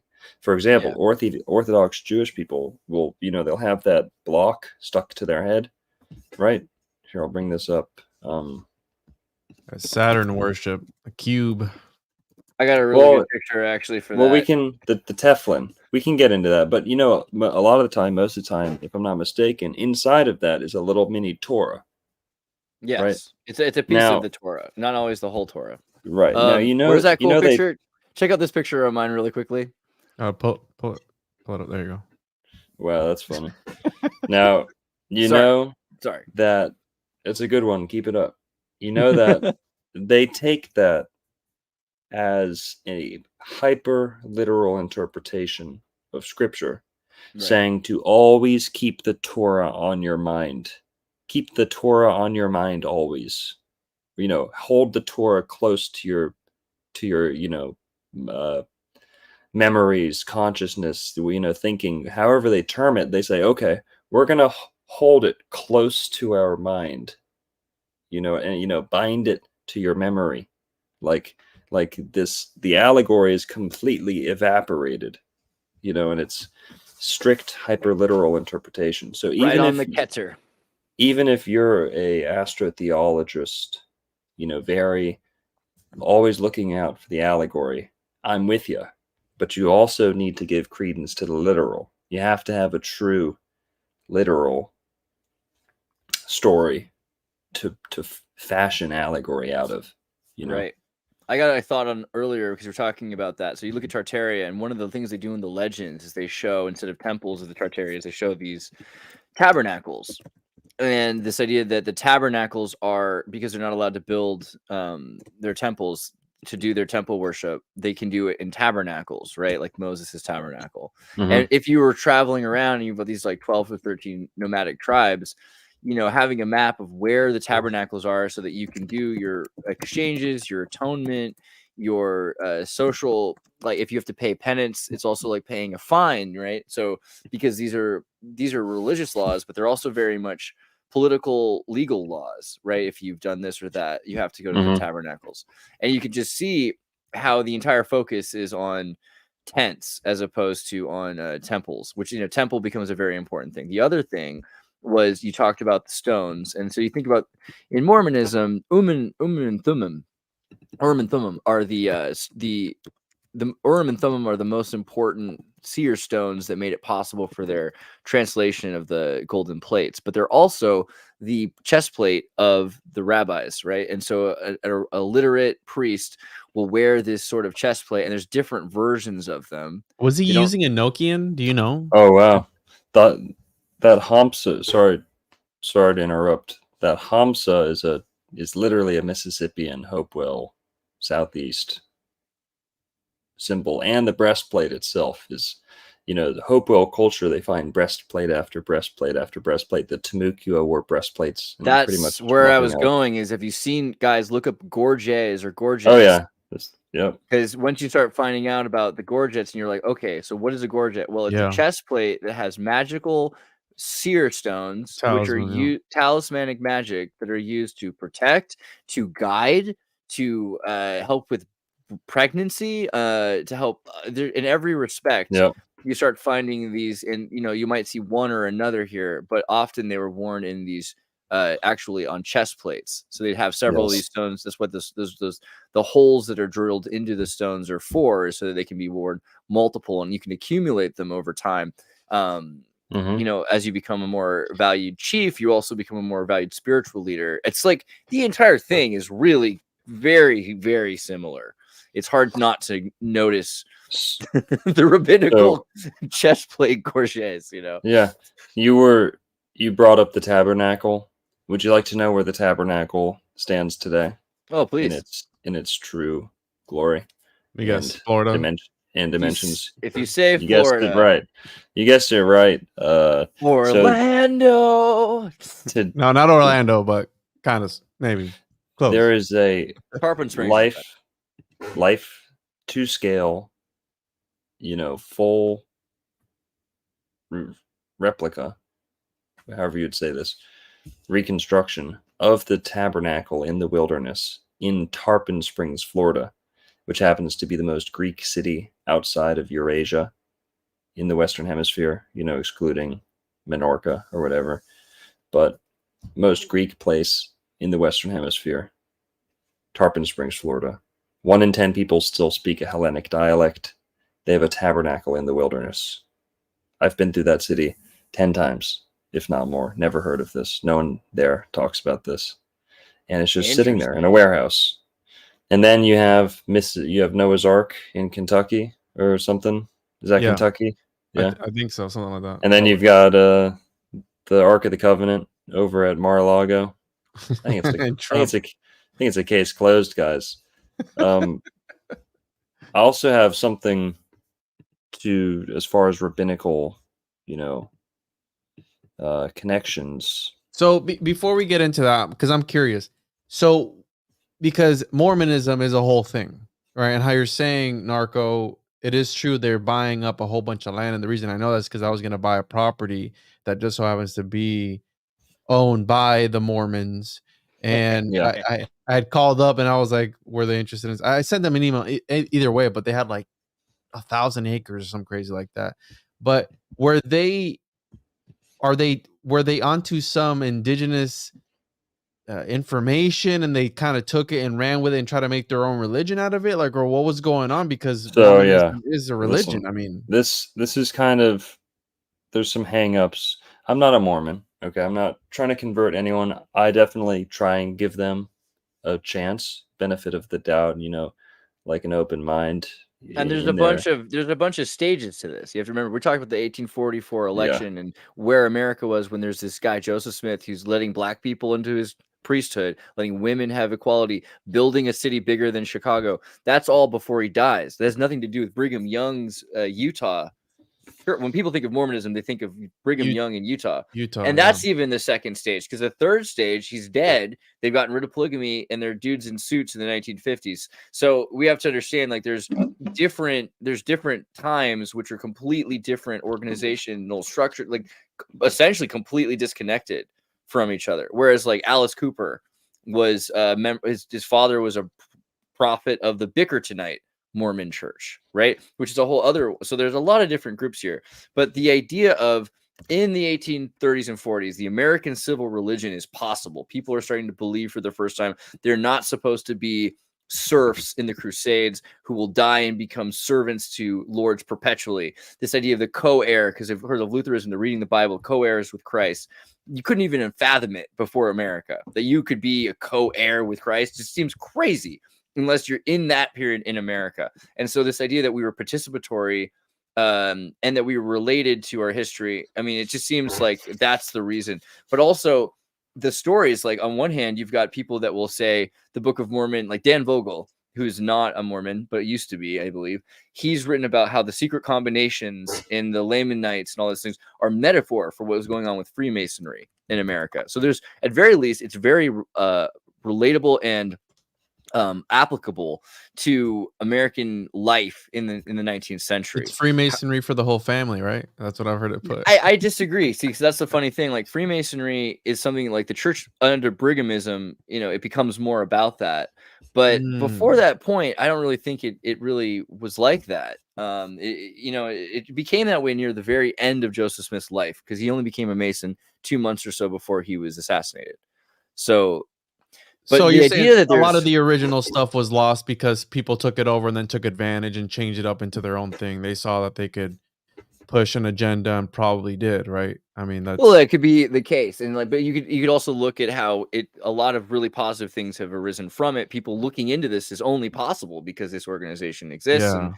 so it's. But of course, you have to think of like why. I say this as an apologetic. Like, why is it that the Mormon Church is associated with polygamy and with blacks not being allowed in the priesthood? I ask that mainly because it clearly didn't start that way, and I think it's important to note it. Interesting. Very, very interesting. So yeah, that's This area is- Longo right there. This is Mormon property in America. I have another slide somewhere tucked away that says Mormon church set to become largest private landowner in Florida. That Yeah, they're did moving fast. occur, and they're buying up this Apalachicola area close to, because that's all the archaeological sites that they want to dig their teeth into are upwards. Hopewell culture starts at the mouth of the Apalachicola River and then goes upward into America. And they believe that's the evidence of their ancient Israelite, not ancestors, but, predecessors who crossed the Atlantic and landed in that area and settled the Americas from the Apalachicola area through that Mesopotamia watershed between the Chattahoochee and Flint rivers. And I want to show one more thing over here about scalp locks and hairstyles and how the how do you say this? The Peleus connections are just as telling, and the Peleus and sartorial connections are just as telling as like the archaeological ones and linguistic ones. So Peleus, it would be like hair, hairstyles. Sartorial is clothing, like fashion, or over hundreds of years. I've got this. Hang on, navigating my, and then my files.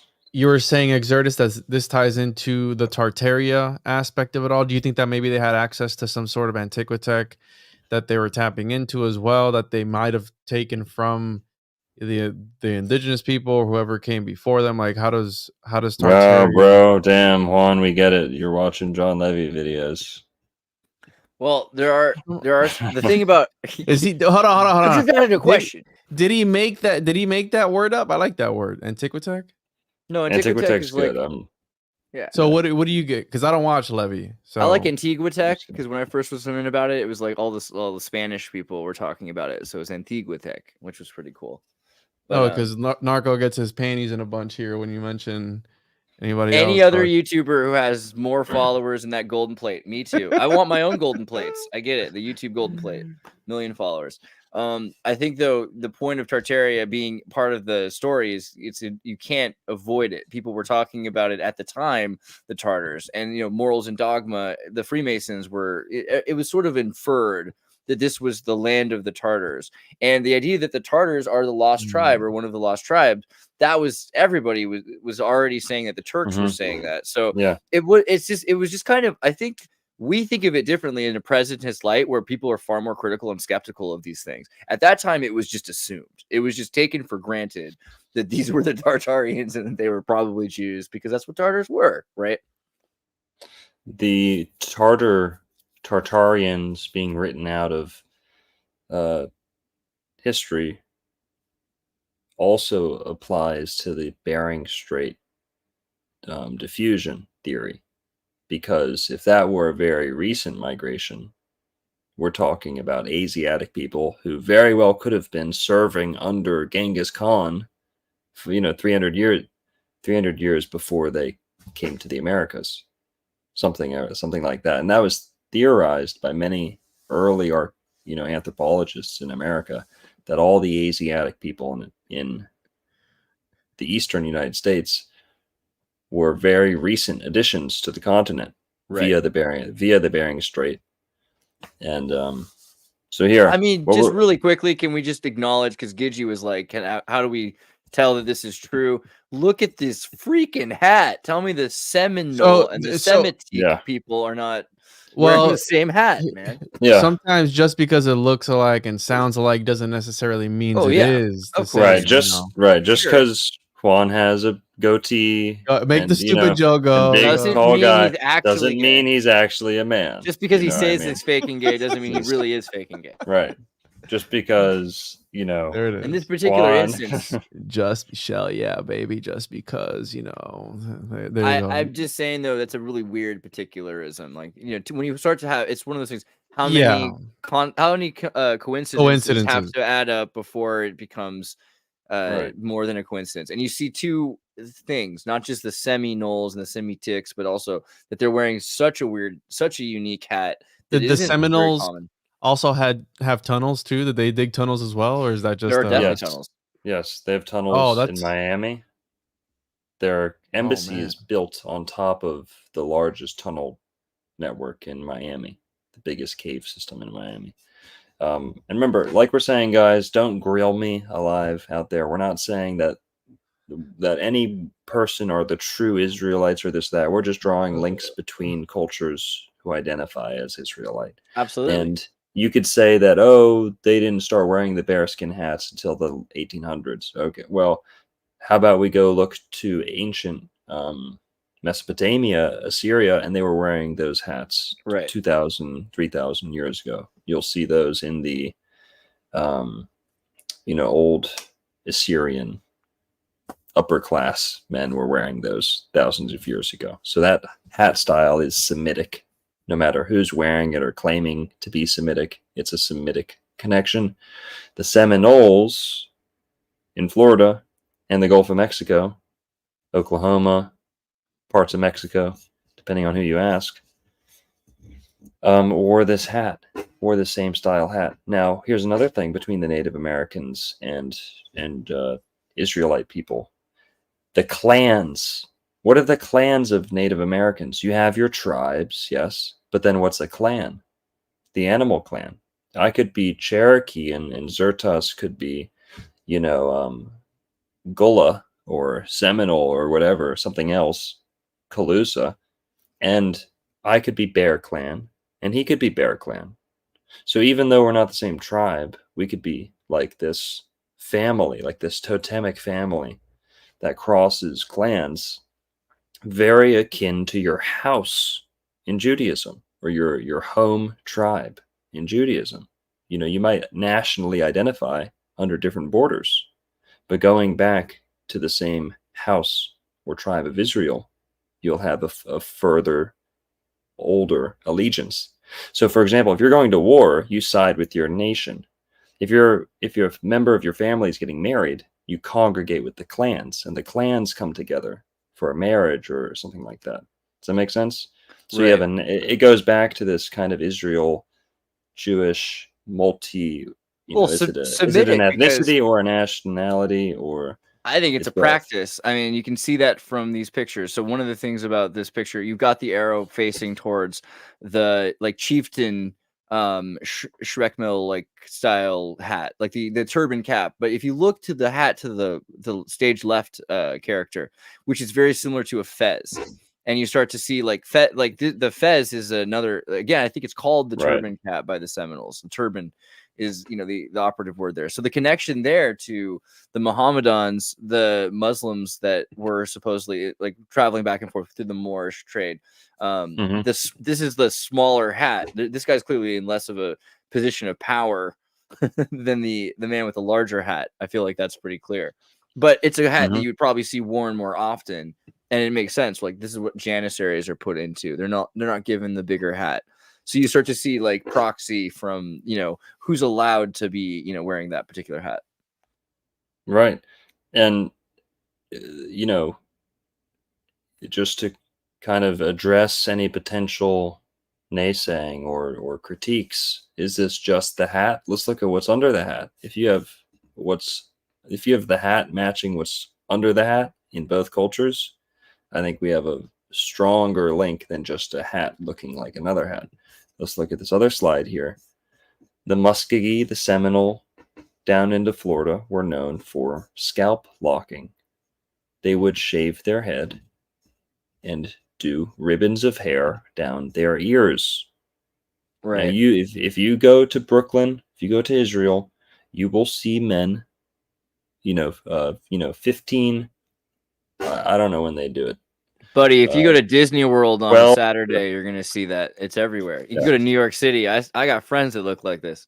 Young men in Semitic culture, Israelite, whatever the term you're going to use, shave their head like this, buzz it, and then shave it down the ears especially. That's a Jewish man on top. That's a Seminole man on the bottom, or a Muskogee man on the bottom. So a little, somewhere in between Jewish and Viking, but still the same. And this is just one picture I took. Go look up Seminole scalp locks. Yeah. I want to comment on that also, because we talked a bit about how Christians and Muslims, they have the Janissaries, right? So let me pull this picture up really quickly. The Janissaries wore scalp locks as well. They're forced to. So what you do is you had to pay taxes with your kids to the government, or to the state, and they would make them cut their hair to be soldiers. And this is how they'd have long lock, like kind of similar situation. There's probably some better examples somewhere, but also, yeah, the Slavic hat. Like, these hats are from when Slavic people were drafted into the, Well, streamals. Let's just look at the phonetics. Are we looking at a Muscovy style dress or a Muskogee style dress? Muscovy in Eurasia and Muskogee in Southeast United States. St. Petersburg, Russia. St. Petersburg, Florida. Could it be possible for 1 second? Because, it takes a lot to really break free from the indoctrination of all the stuff that we were taught in public school and mainstream history and all these different things. Is it possible that there could have been two civilizations both arising at the same time? Let's say one in the Gulf of Mexico, this Fertile Crescent, and the other Fertile Crescent that we know. Were there other multiple Fertile Crescents? Yeah, I like the idea. I like the idea.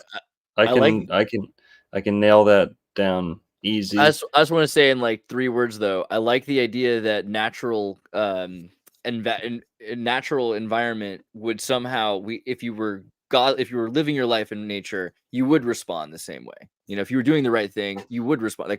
That's the only way that would be possible. I think the big takeaway with that question, Juan, it's a great question. It's the only critique that I'll accept of this whole garden theory is, number 1, if I'm wrong, defer to the North Pole. Okay? Number 2, if I'm wrong, it's because there's multiple.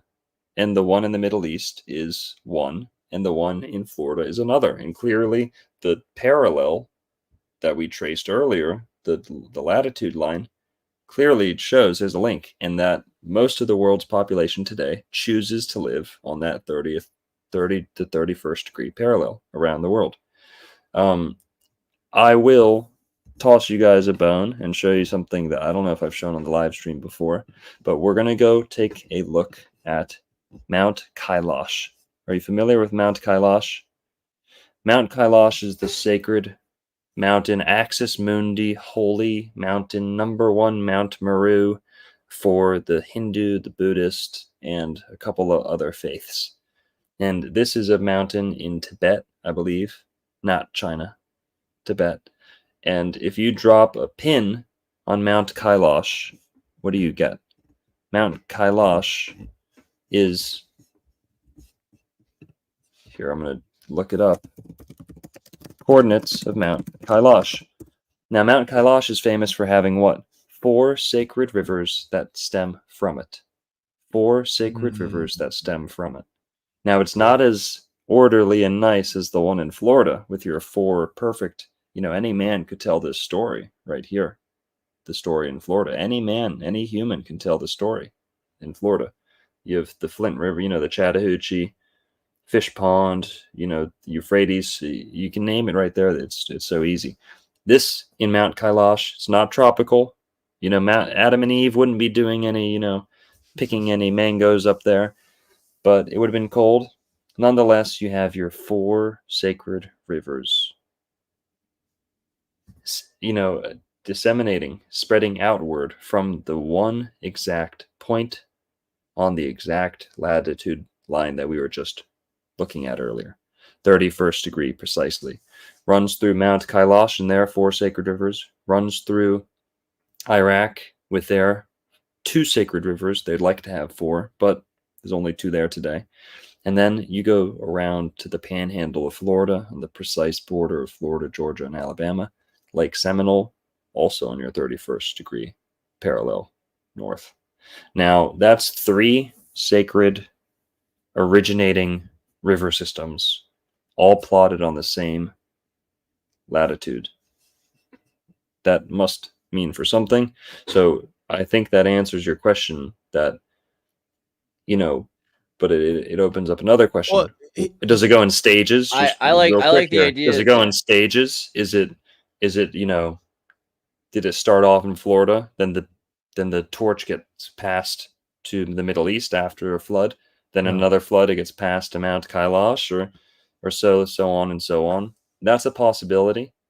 I do think that the climate, fertility, and hospitality of the Gulf of Mexico today in this age should point us today in this age to seek meaning from that location because it's so hospitable, so warm. Adam and Eve could live there without fire and all those things. Mount Kailash, you kind of have to rework the Adam and Eve story to make it work there, but the Mormons like to choose franchises, the Western Hemisphere for Adam and Eve, right? So I think that you look at the Pacific, the Western Sea interior, and you can see like the map. Let me just pull up. There's a book that Mark had told me about that it was about the rivers and their how they attract civilizations. I have to ask him what the name of it is, but it would make sense that on these rivers there is a large percentage of concentration of the population living along these rivers. And again, maybe it is this sort of magnetic attribute or whatever to the rivers because they bring maybe energy, food source, water, like all that natural stuff, the basic human need. Well, they also push water out. So pull up the Western Sea interior map for a second and look at Florida. So it's ironic because parts of Florida here, you're still seeing that like it would be all underwater. It wouldn't really be. This is where there would be like lots of bayou and it'd be really easy to move around. Like it would be islands essentially in that region. And this is of course supposed to be long ago. But look at Missouri versus Utah and this entire channel that goes right through the middle of the United States. So the idea that in the most ancient period, humans come out of this fertile Western Hemisphere crescent and they're carried off into the other from a Mesoamerica to Mesopotamia, as Dr. Longo said, and then they come back after, Tower of Babel, Ziggurat periods. So, I mean, things changed also. In Florida, we were talking about the Lake Wales Ridge, and once upon a time, that was a chain of islands, and that's near where the Bach Tower is that Edward Bach built on the highest point. the cock saga, as I like to call it, but the highest peninsular point of Florida is there. So maybe that was Longo, the Garden of Eden, because there's only specific species Yeah. of animals and plants Yeah. found there. But The I wanted to say, sand. because when you ask, could this happen in other places by itself naturally? I mean, again, the only way that happens is if people are so in touch with nature or God or whatever it is that they're doing what they have to do to live in perfect harmony with the Yeah. world, right? Yeah. So that could happen, and that's cool. And there's biblical citation for that, you could say, because the idea that there are other sheep not of my flock, not of Yes. this flock, that are just separate flocks. Like the idea that it's very easy to imagine that there are different places in the world that have, people have followed the rules to survive, essentially. Because I think the other thing is people think of religion as saying, you have to do this, you're not allowed to do that. It's more like saying the speed of light is this. You can't really break physics. These are the divine laws. Divine laws are not the same as, with prescriptive morality, which I think is emerged in a way of controlling people. It's separate from the original idea of just trying to figure out, how do we live? How do we have children? How do we have a perfect growing civilization that doesn't destroy itself and destroy nature? And so that could probably emerge to some extent. I have to find the book, but Mark had told me about it, and it was something. I think it was like something metaphysical too, to the rivers that was attracting people as well. But it's super fascinating to think about that. I didn't even think Mormonism was linked to any of this, and here we are, weaving everything together. And there's allegory to it. The allegory has to be. The allegory never negates the literal. The literal has to be true for the allegory to be true, like I was saying earlier. But there is allegory, and I always have to pepper that in, because you're not doing a good job if you're restricting people to the literal. You have to show them the allegory too. There is a four-headed river system that you don't need to search the whole world for. It is the four-headed river system. In your forehead, the pineal, the pituitary, the cranial nerves, all the good stuff, your white tantra, Santos Bonacci, is that where the Rob. autofellatio comes into play, bro? No, You're Juan, feeding hang yourself. on. Chill. Whenever it gets so If you're esoteric back for up. Dave, that kind of esotericism gets Juan really excited. Juan just defaults to gay anytime he gets confused. I didn't make it up, dude. Your people's made it up, dude. That's the It's cosmology. okay. It's okay to be chosen one. I'm just saying, bro. Don't shoot the messenger, dude. I read the books, and that's what the book said. All right. So some of the books. Okay. But I like what Dr. Longo is saying about, like, there is metaphor, but it has to be based on the literal. And so what you're having is, even if you're reading something that's about the truth, it's through, even if it's a God breathed or something like that, the person who's doing that work is putting their own humanity into it. Or even the paper, like the content, the way that the only way they can communicate isn't through Enochian angel language, it's through your language or translations of languages. So we're gonna have to constantly accept that, like, what we're looking at is from the perspective of humans living in this world. Yes and no. We just had Kent Hovind on. Shout out to Kent Hovind. And there is one objective pre-Babylon, pre-Tower of Babel, pre-separation of the languages. There is one language, and it is the stars. Not to be cliche, but it's, the one word of God. And we just had Kent Hovind on, who I love and adore, but he's a strict, like, hyper literalist. But guess what? Even in his hyper literalist, fundamentalist view of Christianity, I asked him about the stars, and I loved what he said. He said Adam and Eve couldn't read or write English or ancient Greek. They didn't have books. They didn't have printing presses. If you have your paradise out in the woods, you don't have the printing press. You don't have the pen. So they had their gospel, their Bible, in the stars. God wrote their Bible in the stars. So we were set up for success from day one. Right. And you could lose all records of your religion, and if you were competent enough, you could recover them from the heavens. maybe over generations, maybe after lots of study and entheogenic, reflection and all, whatever your secret might be, a seer stone or something like that. Also back to Mormonism, kind of the worst thing you can say about Mormonism in its original founding, its original intention, was that Joseph Smith was growing up in an environment where they were finding ancient Israelite artifacts. It was just a matter of life. They were finding them all across the Great Lakes, Northeast, and down into Florida. I could show you some, They were finding things, not to mention all the practices and haircuts that we've shown today would have kind of been known, referenced, especially to mound diggers like Joseph Smith and his family. And he was, I think, the worst case scenario, aside from him just being a pure charlatan, if you want to accuse him of that, was that he was just trying to piece together the pieces. And he knew that a Hebrew religion had been here and had flourished. He didn't know the details. Him and his buddies got to work and tried to iron it out the best they could.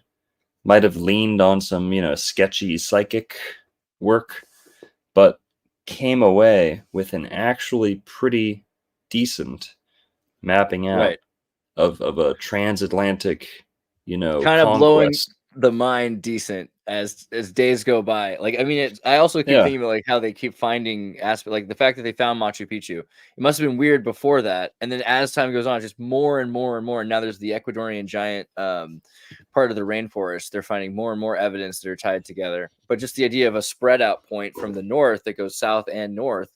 I mean, it's exactly what the stories talk about, with multiple tribes leaving out of this, original landing.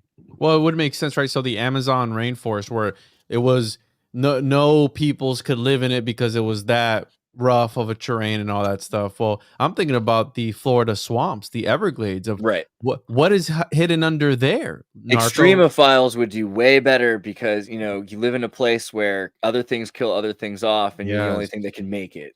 Can you imagine that? What's hidden under the Florida Everglades? Wow. Mm-hmm. Well, the LDS Mormon Church is super interested, like obsessed with the Windover bog bodies, because they have Eurasian DNA. This haplogroup X from the Levant is present in the Windover bog people. So they're planning on building their like new metropolis right near Titusville, where they found the bog bodies. Whoa. And they're planning like a mega city. But their whole narrative is that someone, Lehi and Nephi, landed in the Gulf of Mexico. And I think, is it Mulek, came down like from the Algonquin, like northeast? Is that true, Andreas? Or is it the other predecessor? Which one? Say it again. So there's Lehi and his two sons that split off into the Nephites and Lamanites. But then there's Mulek, or is it who's Lamuel? Mulek's the only surviving son of Zedekiah. But someone comes down from the northeast United States and meets them later on, and I'm a little iffy on that part. I don't remember, but nonetheless, is it Zelf? Is it Zelf? I don't remember, but one tribe. There's like at least 6 of you guys from Salt Lake City right now. This is your chance. In the comment section, prove that you know your Book of Mormon. Tell us, was it Zelf? Was it Captain Moroni? Was we got Lemuel? Mormons in the chat? Come on, bros. Come on, Saints. Tell them. We'll have to find that one out. I wanted to also say like the thing about the mummies too, because that Joseph Smith's papyri that he purchased these mummies and he had. Oh yes. So that's because you talk about the stars, and a big part of Mormonism is star-based kolob. Just kidding. No, but it's the celestial bodies kolob, right? And there is this idea that there's this place that's in the stars where the Elohim come from, and the Elohim it's plural, right, of Eloi. So already we know that this is a plurality, the Godhead that they're talking about. So I mean, all of that I think is pretty interesting, that they're connecting Egyptian magic astronomy, astrology, and saying that this is from the stars, just like Longo's saying. So, guys, can we look at right here, the land of Nephi, encompassing Tennessee? This is why in your Andreas made the link earlier, which I love to make myself, is Nephi, Nephilim. I don't know if that was intentional on Joseph Smith's part, but Nephi and Nephilim line up precisely. Pretty hard to I'm not ignore. that is not that I should say though, that is not LDS canon. That's like speculation on our Yeah, part. the Nephilim part is, but it does Yeah. say that they were large stature and they were big, Yes. similar as the Lamanite, Mhm. yeah. So Coincidence. tall. The Jaredites were also super tall too. So crossing over, encompassing Tennessee, being the land of Nephi, we're linking to Nephilim. Tennessee Titans. Right? Where did James Polk? That is where you get your NFL, NFL, wow. Tennessee think- Titans. And I Joseph think Smith that- lost the election to James Polk, who got Tennessee because he was from Tennessee. Wow. So I think that the NFL, hear me out. What if, right? Let's say that these people, well, I know it's gonna get woo-woo, but let's say that these people did worship these giants or whatever it is, or they know there's some divinity there, there's a spark or something. What if the NFL or all these other sports organizations are like recruiting pools to track people with this sort of genetic material? And that's why, Well, again, like Can I say something? Who's the Mormon Juan. in the NFL? Juan, I've been tracking people with this DNA. Keep Maybe going. not in the Mormon sense you're talking about, but I know you're saying the Mormons do the tracking the most. I would like to point out or ask the question, why do the NFL and NBA draw disproportionately from Florida, Texas, Georgia, the Gulf states? whoa. Right. And you've got Steve Young. So come on. Whoa, that's wild, bro. Deion Sanders coming out of the Port Charlotte, the exact radium capital of America. Deion Sanders, perhaps the most talented football player there This is. is also where the Confederacy, all the banks, all the money, like all the worst of Sherman's destruction. Like we don't understand what it used to look like before 1865 because they blew up all of the cities. But you have to imagine that this area looked like Paris, Berlin, the Vatican, like these huge neoclassic Gothic cities that were just bombed away, right? Like Charlotte. Can we talk about Baron Trump being 6'7"? That is a giant. I know he Yeah. was that big until I saw him. He's a big old boy. Florida has always been a land of giants in ancient times and in the minds of Americans today. In pop culture, you have Shaquille O'Neal for spending time on 2 teams in Florida, right? You have Donald Trump and his son Barron Trump, who's I think 6'8" now. That's a Florida giant, and I'm going to be making a video about that soon. The links there between the Slovenians and tall people, giants in America, the Trumps. It'll be an interesting video and funny one. And Barron Trump, comics and things like that, or the little children's book. Yeah, the adventure. And it's interesting because they just went, and this is Dark Journalist, where they just went to Mar-a-Lago or whatever it was where they broke in. They weren't actually looking for documents. They could have potentially been looking for something else, something more esoteric or hidden. And I didn't make that connection until I was listening to Dark Journalist the other night. I was like what, the exoteric. Yeah, we're looking for documents that he had access to that are classified. It's like, no. They were looking for tech. They were looking for something. Maybe they were looking for the Ark of the Covenant. There's someone was asking about Nephilim etymology, and it's a rough one, and there's a lot of people that argue about it because there's the idea that it means those that cause you to fall, or like the giants in general, or those that came from above. But really, I think one of the better definitions might be those that make you kneel, or those that others kneel before. Is one of the earlier concepts. The idea that you fall down to your knees in front of them. And they were all kneeling yeah. in the NFL. Or, as they say, good point with the kneeling. And, a lot of times they start the play from like a kneeled position. Right. But Or it ends. Wow, the A play, kneeling. a play ends. A play ends when your knee hits the ground. Oof. I But don't want to go another too deep thing, into. I don't Chief want to go too deep into the symbols. Tuscaloosa, talk about the Crimson Tide, the Moorish Crimson Tide, the Elephant of Alabama. Hang on, elephants in Alabama, camels in South Carolina. That's what 1800s America looked like, believe it or not. Right, camels come from the And Western Hemisphere. the circus was the disposal service, repurposing, kind of slap them into the corporate. They were getting rid of them on the circus. And to this day, there's a giant herd of elephants that are left over from the circus in Florida. Talking about knees and Nephilim and rising to the knees. Well, Chief Tuscaloosa, where we get Tuscaloosa, Alabama, who was said to have worn a red, crimson or red Moorish fez, cap. had a red cape, and he was called the Black King. He was about 9 feet tall, they say, and they make jokes that they didn't rise to his waist. They didn't even rise up to his waist, the average sized man. They tried to put him on a horse and his feet touched the ground. That's Chief Tuscaloosa. That's very well corroborated by the personal record keeper for DeSoto, Garcilaso de la Vega, who wrote down his uncle's or his older friend's first-hand account. They were Inca, so they were from the Inca, they were from Peru. They were accustomed to the Americas. They were not as susceptible to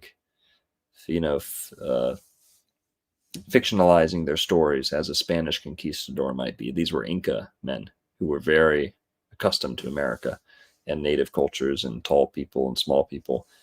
Even they remarked about how tall these people were in Florida, in the Alabama coastal region, Mobile, Alabama, Mobile Bay, right there.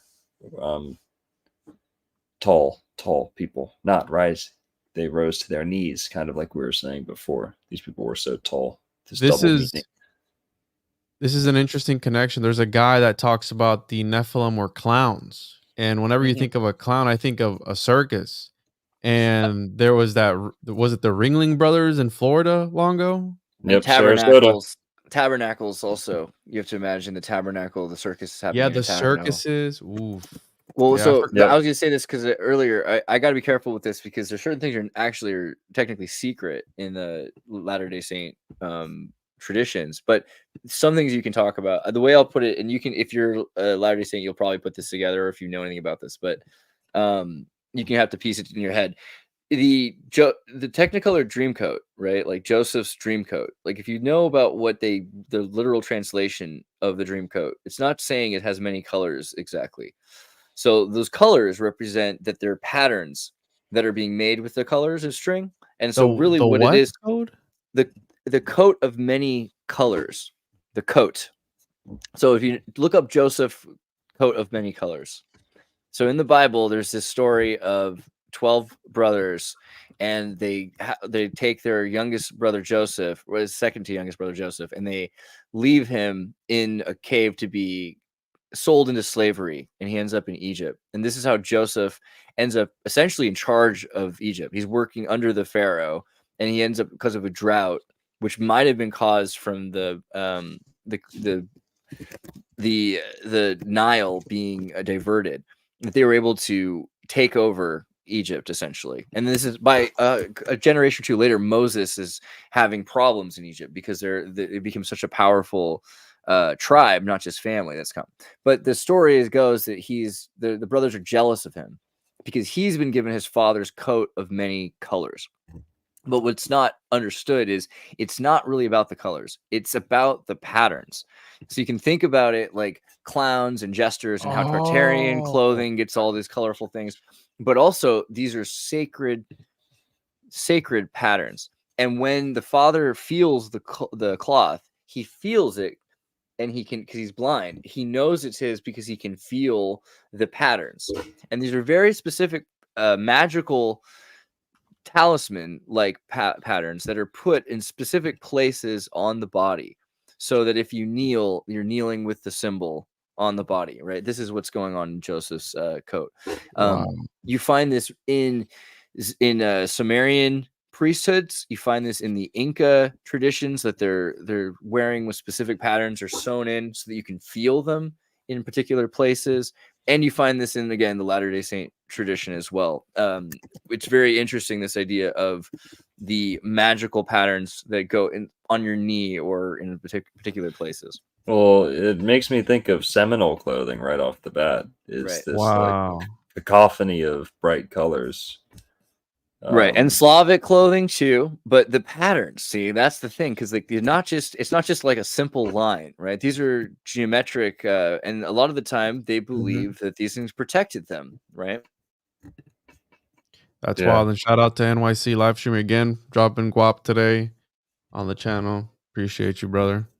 Thank you. And this has been a phenomenal episode. I've learned so much and connected so many dots tonight. So this is really great. And so the colors, it's used in some sort of ritualistic. You said there's a secret behind it that can't be revealed.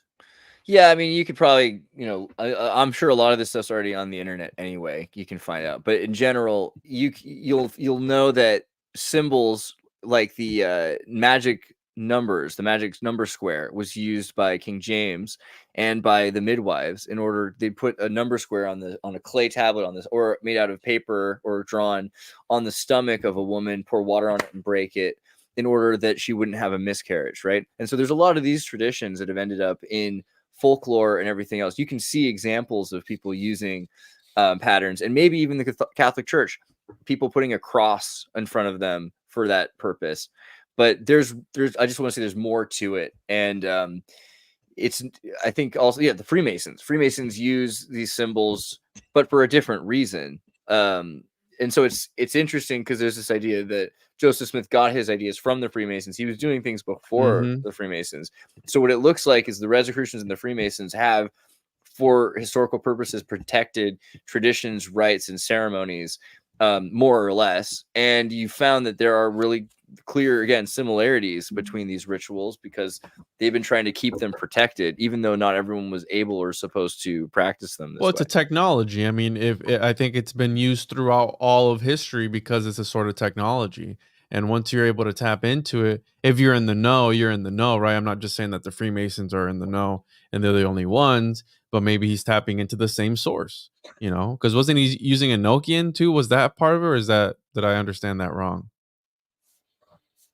You're mute. I think you're muted, Xirtus. Yeah, that's a big thing that comes. You'll notice in the symbolism, why the particular symbols are important in the Interesting. What do we got here, Longo? So this is kind of just my last piece, cherry on top, with the Apalachicola, Mormon, Native American, ancient Israelite connections. This is from Richard Thornton, who contributes to a lot of blogs about, like, fringe ancient Native American theories, but he's very well read, very smart guy. I've gleaned a lot from him, and yeah, go look him up. Richard Thornton. He says he's an architect and city planner. He always introduces himself that way, very Masonic, somewhat tecton, you could say. But here we have perfect alignment of towns and mountaintop shrines. Mountaintop shrines. Why didn't I hear about that in elementary school growing up in Florida? Perfect alignment of towns and mountaintop shrines. Earliest occupation of sites date at least Middle Woodland period, but some may be Archaic period. So at the top, we'll start at the bottom. This is the mouth of the Apalachicola River. The This is river Florida? we've been talking about. Yes, sir. That's the Gulf of Mexico at the bottom. El Golfo de Mexico. Juan, allí. Sí, señor. Aquí. Yeah. But what the mountaintop shrine, is that in Florida, or is that another state? Does it cross over to another state? That's going up to Georgia. So Okay, that's what I we're in thought. we're in Etowah, I was which like, is- mountains in which is- Florida? I don't know. which is Ethiopia, from the Bible, Etowah. Mm. hmm So perfect alignment of towns and mountaintop shrines. Down here, Gulf of Mexico, Apalachicola, mouth of the Apalachicola River. Going up through, that's Lake Seminole right there, the four-headed river system that we were just looking at. So this is the 30th. Oh, that'd be interesting. But yeah, this is just an alignment of all these ancient sites going up from the mouth of the Apalachicola River area to the Etowah Mounds, which are likely the Ethiopia, which the four-headed rivers, one of them flow to Ethiopia. What are the odds that we have one of those four-headed river systems in Florida flowing to Etowah? Ethiopia, Etowah, E-T-O-Va, there's a W, can be a Va, E-T-O-Pa. And what did they say in Genesis? One of the rivers went to Havilah, one went to Assyria, and one went to Ethiopia. Well, there you go. Blah, blah, blah. You have all these ancient sites aligned on purpose. It's crazy. Where does that align astrologically? And by the way, Understanding Conspiracies, the guy that talks about Nephilim being clowns. I've heard him on Tinfoil Hat and some other podcasts. So it's a really interesting theory. Well, the where does- jesters and the jokers are the only ones allowed to like joke with the king, right? They're the only ones that have free speech. The jokers were the ones who could say what they wanted to say. But they weren't Well- divine in any sort of way. They were just like the laughing stock of the Well, society, right? If you ask but if you ask Andy Rouse, I'm sure he'd say they weren't divine. But like I think in general, divine is as divine does. You know, if they're special enough that the king uses them as essentially advisors, but they don't have to advise, and that they're just there to amuse the king if they want to. Eventually, it seems like what you have is you have a conquered people, right? You can think of it would be really confusing in 1,000 years to talk about, with our history of slavery and prejudice against African Americans, to talk about Michael Jackson, to talk about performers like, basketball players who have lots of money. It would be very confusing, I think, to people to understand what it's like to be a conquered people that still have some people that are in a place of status, but they've had their rights removed, right? They're just Yeah, I privileged. got you. And I don't want to derail, but can we link Discordianism in there any sort of which way? The Mormons have the Heavenly Mother, which they don't talk about a lot, but it's pretty obvious that they don't believe that Jesus was celibate without a wife. Not every Mormon, I think, but in general, it seems like, because the idea of Mormonism, of the original plan of celestial marriage and everything like that you're going to that you're empowered by that. So the idea that Jesus wouldn't have done that, and also he would have been a rabbi in his 30s, not married, isn't as logical. They intuit that he was probably married and probably had kids. Not every group, but you'll find there are. The Joseph Smith Foundation has done videos on this idea that it's very Da Vinci Code, right? This idea that there are still descendants of Christ. But beyond that, the Heavenly Mother is this idea that God is married to a wife, and this is not invented by the Mormons. You can read the Bible, you can read Solomon, Proverbs, and it talks about Sophia. Wisdom is it's often translated in King James as just the lowercase wisdom, but it's a capital S. It's Sophia means wisdom in Greek, and she's speaking for herself in Proverbs, separate and there from the beginning with God. And so the early Christians, like you can look at the Nag Hammadi and the Dead Sea Scrolls talking about Pistis Sophia, Apocalypse of Adam, this idea that there is a feminine role that's played with God. Yeah, it's super Gnostic. And so again, these are things that they don't talk about on Sunday necessarily, and I think you're supposed to be further along. But heresy. I think from a historical perspective, we can talk about how it was talked about by Joseph Smith. Had their female counterparts, their feminine counterparts. And Yahweh did. that the Holy Spirit is the feminine counterpart to God in the Trinity. You know, you got the Father, the Son, and the Holy Spirit. Well, Yeah. again, Asherah was the wife of Yahweh originally, right? In the Yeah. Canaanite tradition. So yeah, interesting, very interesting. yeah, and I think we could say also, because I found a link talking about like the original intentions of some of those symbols. But wait, what is this? This is cool. Yeah, what are we looking at? I picked this up at your mom's house, Juan. Noah's Ark in Florida. Get it out of your system. It's all right. Go ahead. What's the Yeah, next they part? cut. You know, I'm a bit of a PDF file. That's a bad joke. Wow. Had a PDF. Wow. I'm gonna Well, need to. hey, what's Bro, the connection between Somebody clip that, please, and send that to me. I'm has- writing this timestamp down. Hold on. Can When it- you run okay, for are you telling president, me- I'm gonna pull Are that you up. telling pedophiles don't have a lot of PDFs on their laptops? Fair Listen, enough, dude, but That's you a don't little want bit to of a that's a phonetic. Shut your language. mouth. What are we looking at? Just shut, Narco. Just be quiet. All right. This is about Mormonism, not Catholicism. Come on. Oh man. All right, that's This enough of is that. Shrine of the Water Gods PDF I picked up, and since you're talking about Yahweh, I thought I would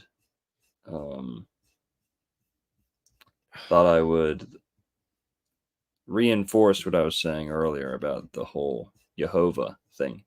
They talk a lot about the religious practices of the so much good stuff in here. Natives of Florida. But I want to get to the point where they talk about Yahweh and Jehovah. Yohewah. Mm. But yeah. Keep talking, I'll find it. Yeah, no. So yeah, no, that's an interesting, very Gnostic. And did well, you're looking that up, but did that one alignment that you showed, did it line up to any stars astrologically? Longo, do you know if it did or not? The thing you pulled up earlier with the shrines and everything.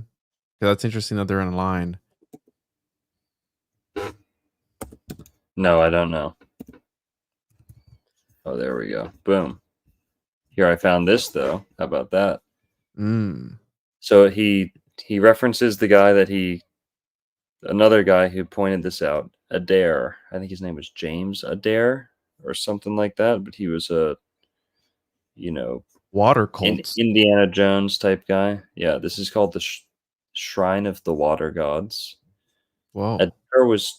Adair too was impressed with the power of the water cults among the Indians. And by water cults, he's talking about, the bog bodies, the people who lowered their dead into shallow ponds in order to sit and be like frozen in time in a mineral-rich, deoxygenated pond that brain would preserve in for 8,000 years. Is that the fountain of youth that they were looking for, bro? Do you think that was it?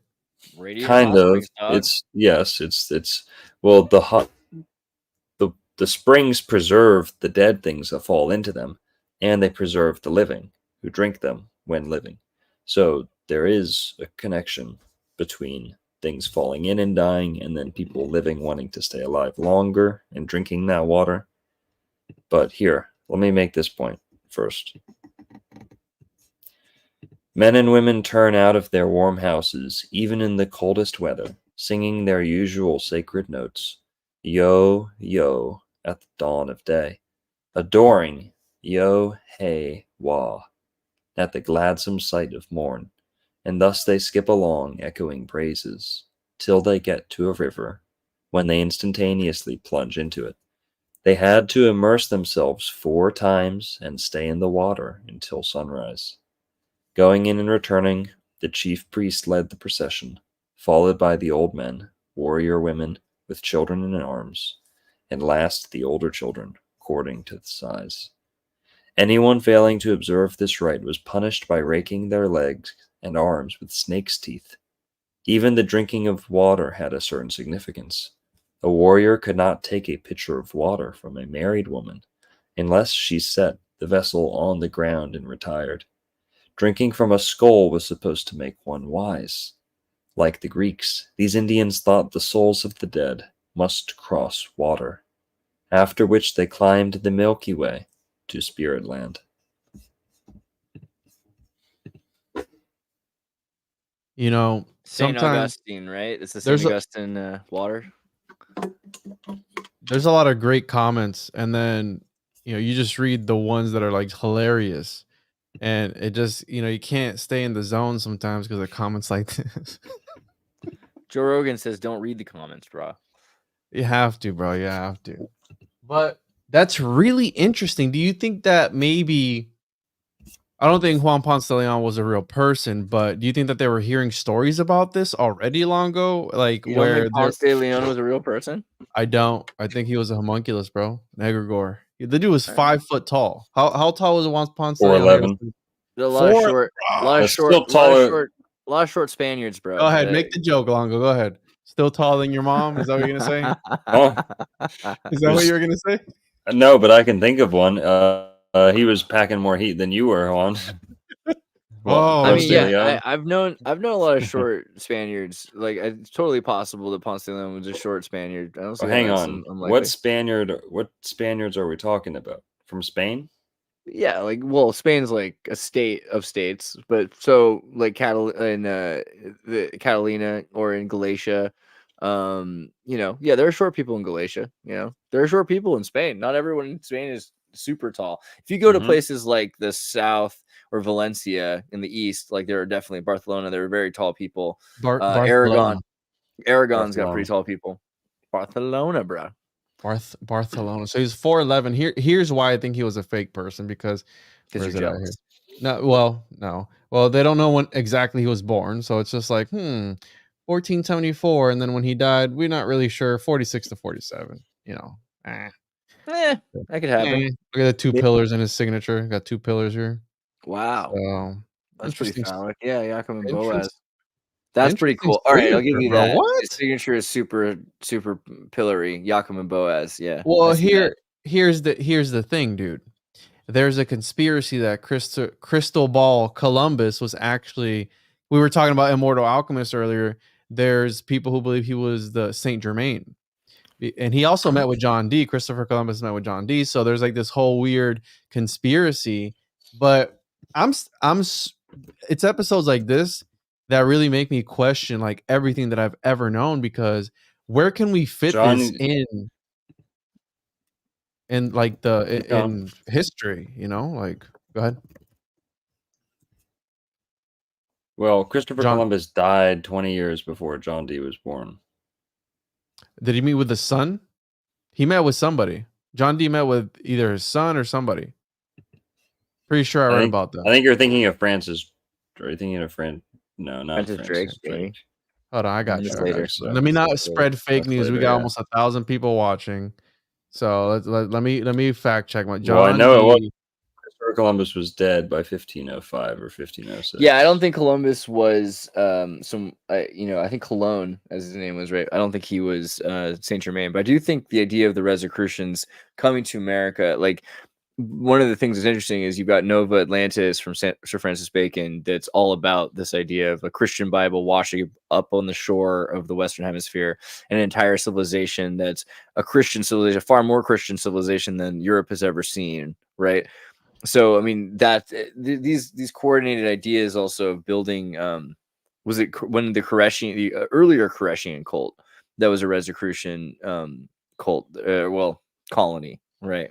So they were funded by the Astors. Yeah. John Jacob Astor was very involved with the Koreshians. One of these days, we're gonna have to do a thing on just like utopian socialist communities, because a big thing to understand is a lot of these American utopian socialist communities, including the Mormons, right? Like Nauvoo was a utopian socialist community. Like they had a women's relief society, they had all sorts of social services.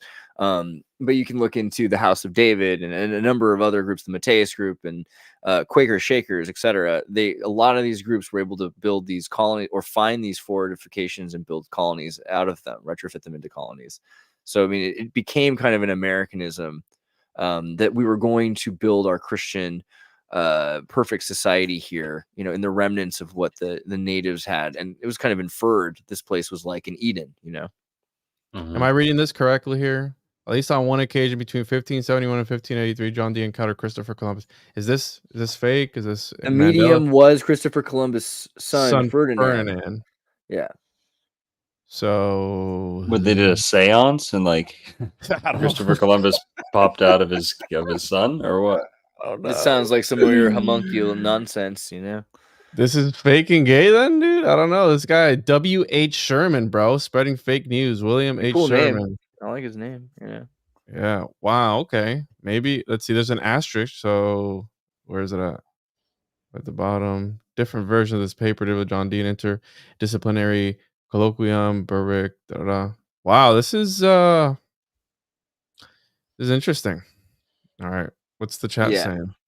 I mean, yeah, he died 20 years before John Dee was born. So, but That's you what know the what? roof If is. he's a time traveling homunculus, immortal, there's all kinds of, this is a wild world, guys. One of the apostles, John of Patmos, who wrote Revelation, supposed to still be alive. You know that, right? I Yeah. learned that at Mormon church one time when I was 6. Wait, what? Say that Yeah, again? so of all the apostles, the 12 apostles, one of them was like not willing to die or like didn't want. So Yeshua kept him alive. And so there's even like a Mormon cartoon about Jesus of John the Baptist. No, sorry, not John the Baptist. John of Patmos, who wrote Revelation, still Yeah. being alive 1,000 years later or whatever it is now, 2,000 if you're not a flamenco timeline chronologist. Interesting. Yeah, flamenco. And any anti-narco comments, I want them all because I'm gonna bring them up. That was funny. So I'll be bringing those up. But okay. Anyways, this is what happens when we read the headlines. I'm gonna read this later. I don't have time to read it right now, but maybe they did do a seance. But point being that De Leon was a fake person, and if he wasn't, I'm just wondering if you heard about these rituals that they were having with these water cults and all these different things, because that's a very interesting. Maybe that perhaps is because if you think about like the Buddhist, the Shoku Shimbutsu, where they were like mummifying themselves in the flesh, essentially, where they were taking and they were eating certain barks, and it took like 3,000 days or something crazy like that, and they would mummify themselves at the very end. They would be buried in a block. The melanated man. The mellified man is another version of that. What? Melanated? I was just testing you. What were you just talking about? The Soku Shimbutsu? Before that. The stories of De Leon hearing about the... Yes. So come on, dude. If you're going to do it right, if you're going to do it, at least do it right. If you're going to bring Ponce de Leon's life into question and say he's like a constructed character, you've got to think of his name. You've got to bring up his name. The Pounce of the Lion. The lion seizing the lands of Florida. Tribe of Judah too. Pounce of the Lion. Ponce de Leon. Well, check this out. Pull up my screen for a second, also, just for a second. So, if you know that the fleur-de-lis symbol, which was not just of France, but also of like the Jacobins in Spain. Sorry. This is you're familiar with the fleur-de-lis, but it started out as the fleur-de-bee because it's the flowers and the bees, bro. Yeah, and the bee is a very important symbol to Mormonism. The beehive is the symbol of Deseret, and the bee is also associated with Sirius A and Sirius B, the dog star, right?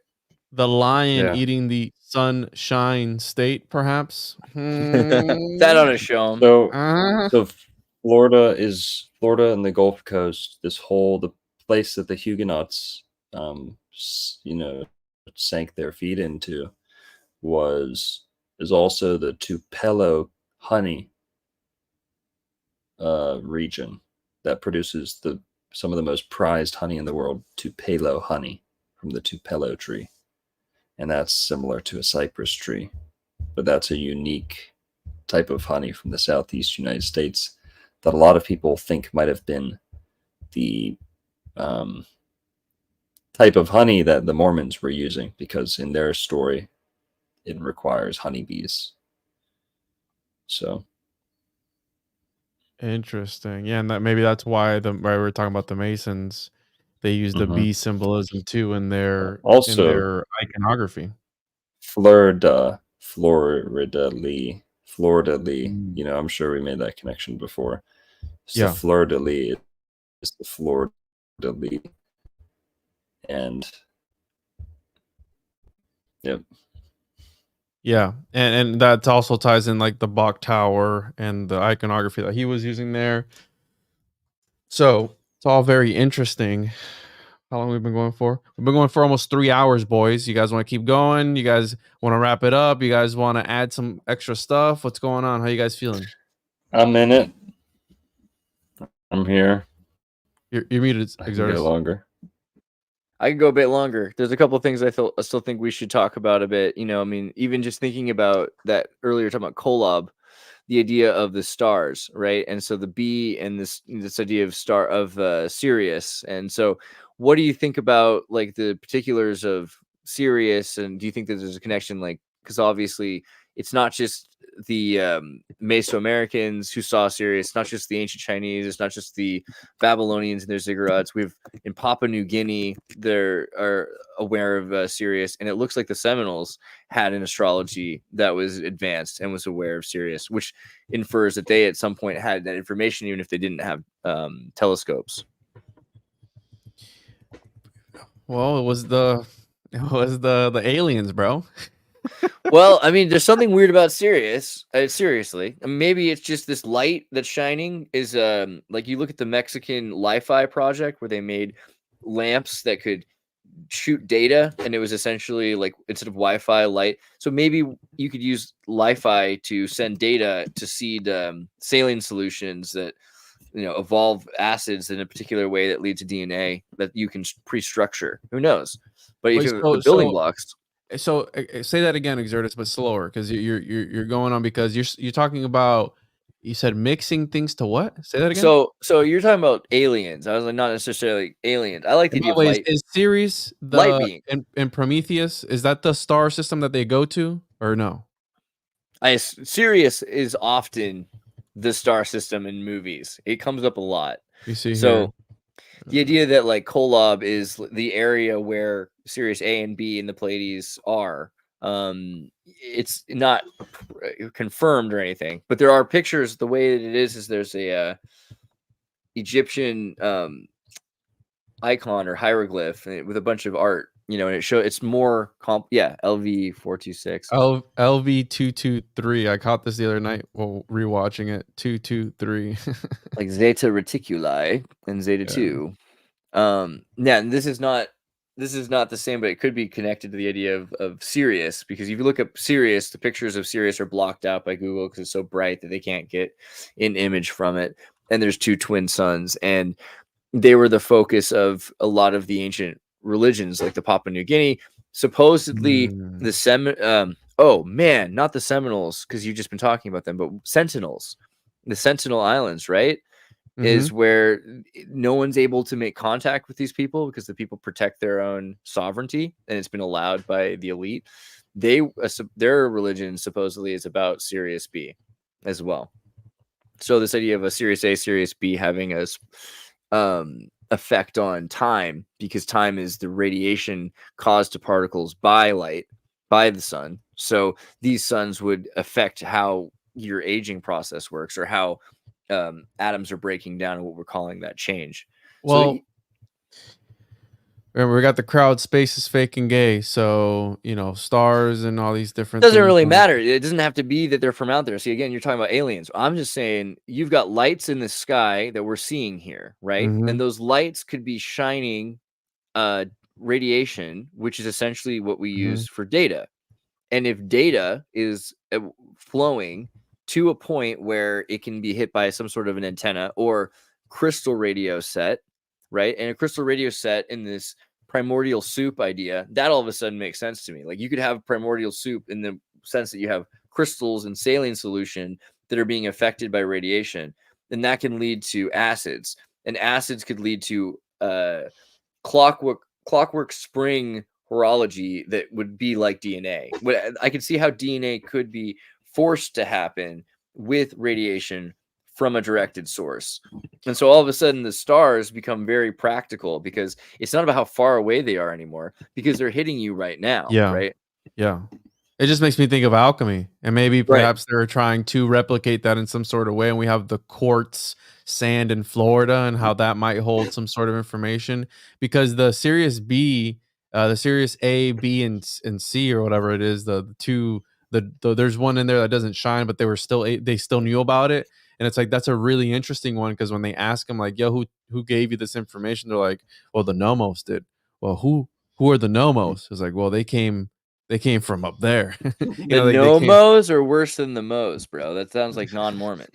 The Nomos is the West, the African. You're familiar with them, right? Yeah, the Nomo tribe, right? Yeah, which is David Ike interviewed. Yes, that guy. The dude who ate the hand, dude. Come on. Yeah. Juan, you're nomosexual, aren't you? Isn't that how you're identifying? I'm a homuncosexual, I think is what you're looking for, bro. It's like homunculus in there. You know what I'm saying? Nomos, the Nomos, the Mormons. There's something there. I taught my son today to say, "I know you are, but what am I?" Because I guess some kid in class was like making fun of him or something like that. And I was like, "Yeah." When he says something, he's like, "He called me a poopy head." I'm like, "Well, when he says that to you, I wanted to say just punch him in the face or something, but I don't want him to get in trouble at school." And I was like, "Just tell him I know you are, but what am I?" And we practiced it in the car. He's like, and then what? I was like, I just keep repeating it. Don't stop. Whatever you do, don't stop. He called me a poopy head. I'm like, well, you are. I know you are, but what am I? He's like, okay. And then yeah, he's getting it. Yeah, he got it, bro. He's like, it's like a loop. I'm like, yeah, bro, you got it. So, man, that's really interesting. Longo, what are your thoughts on these people having information that they couldn't have possibly had without some sort of advanced technology? Like what, like for example, or the series messenger. Yeah, like what are your thoughts on that? Do you think that there are people who are able, or is it all astrology and they knew it because the stars told them? Like, what are your thoughts on people who can divinate and channel information? Or I know you think aliens are fake and gay, but just what are your thoughts on that? The idea of being presented light beings, right? Come on, the Enochian angels are light dancing in your hat. Right, your top hat, so you can't see. They're dancing on the stone. What do you think about light beings? You think that makes more sense, like angels and demons, or something? You can he talked about the forehead, and it's making me think of why they put the box on their forehead. You know what I'm saying? So there's something about that. Well, the box saga on top of the forehead. Did they have anything on the forehead? No, right? He was just autofellatioing it up. Yeah, with the third eye. Yeah.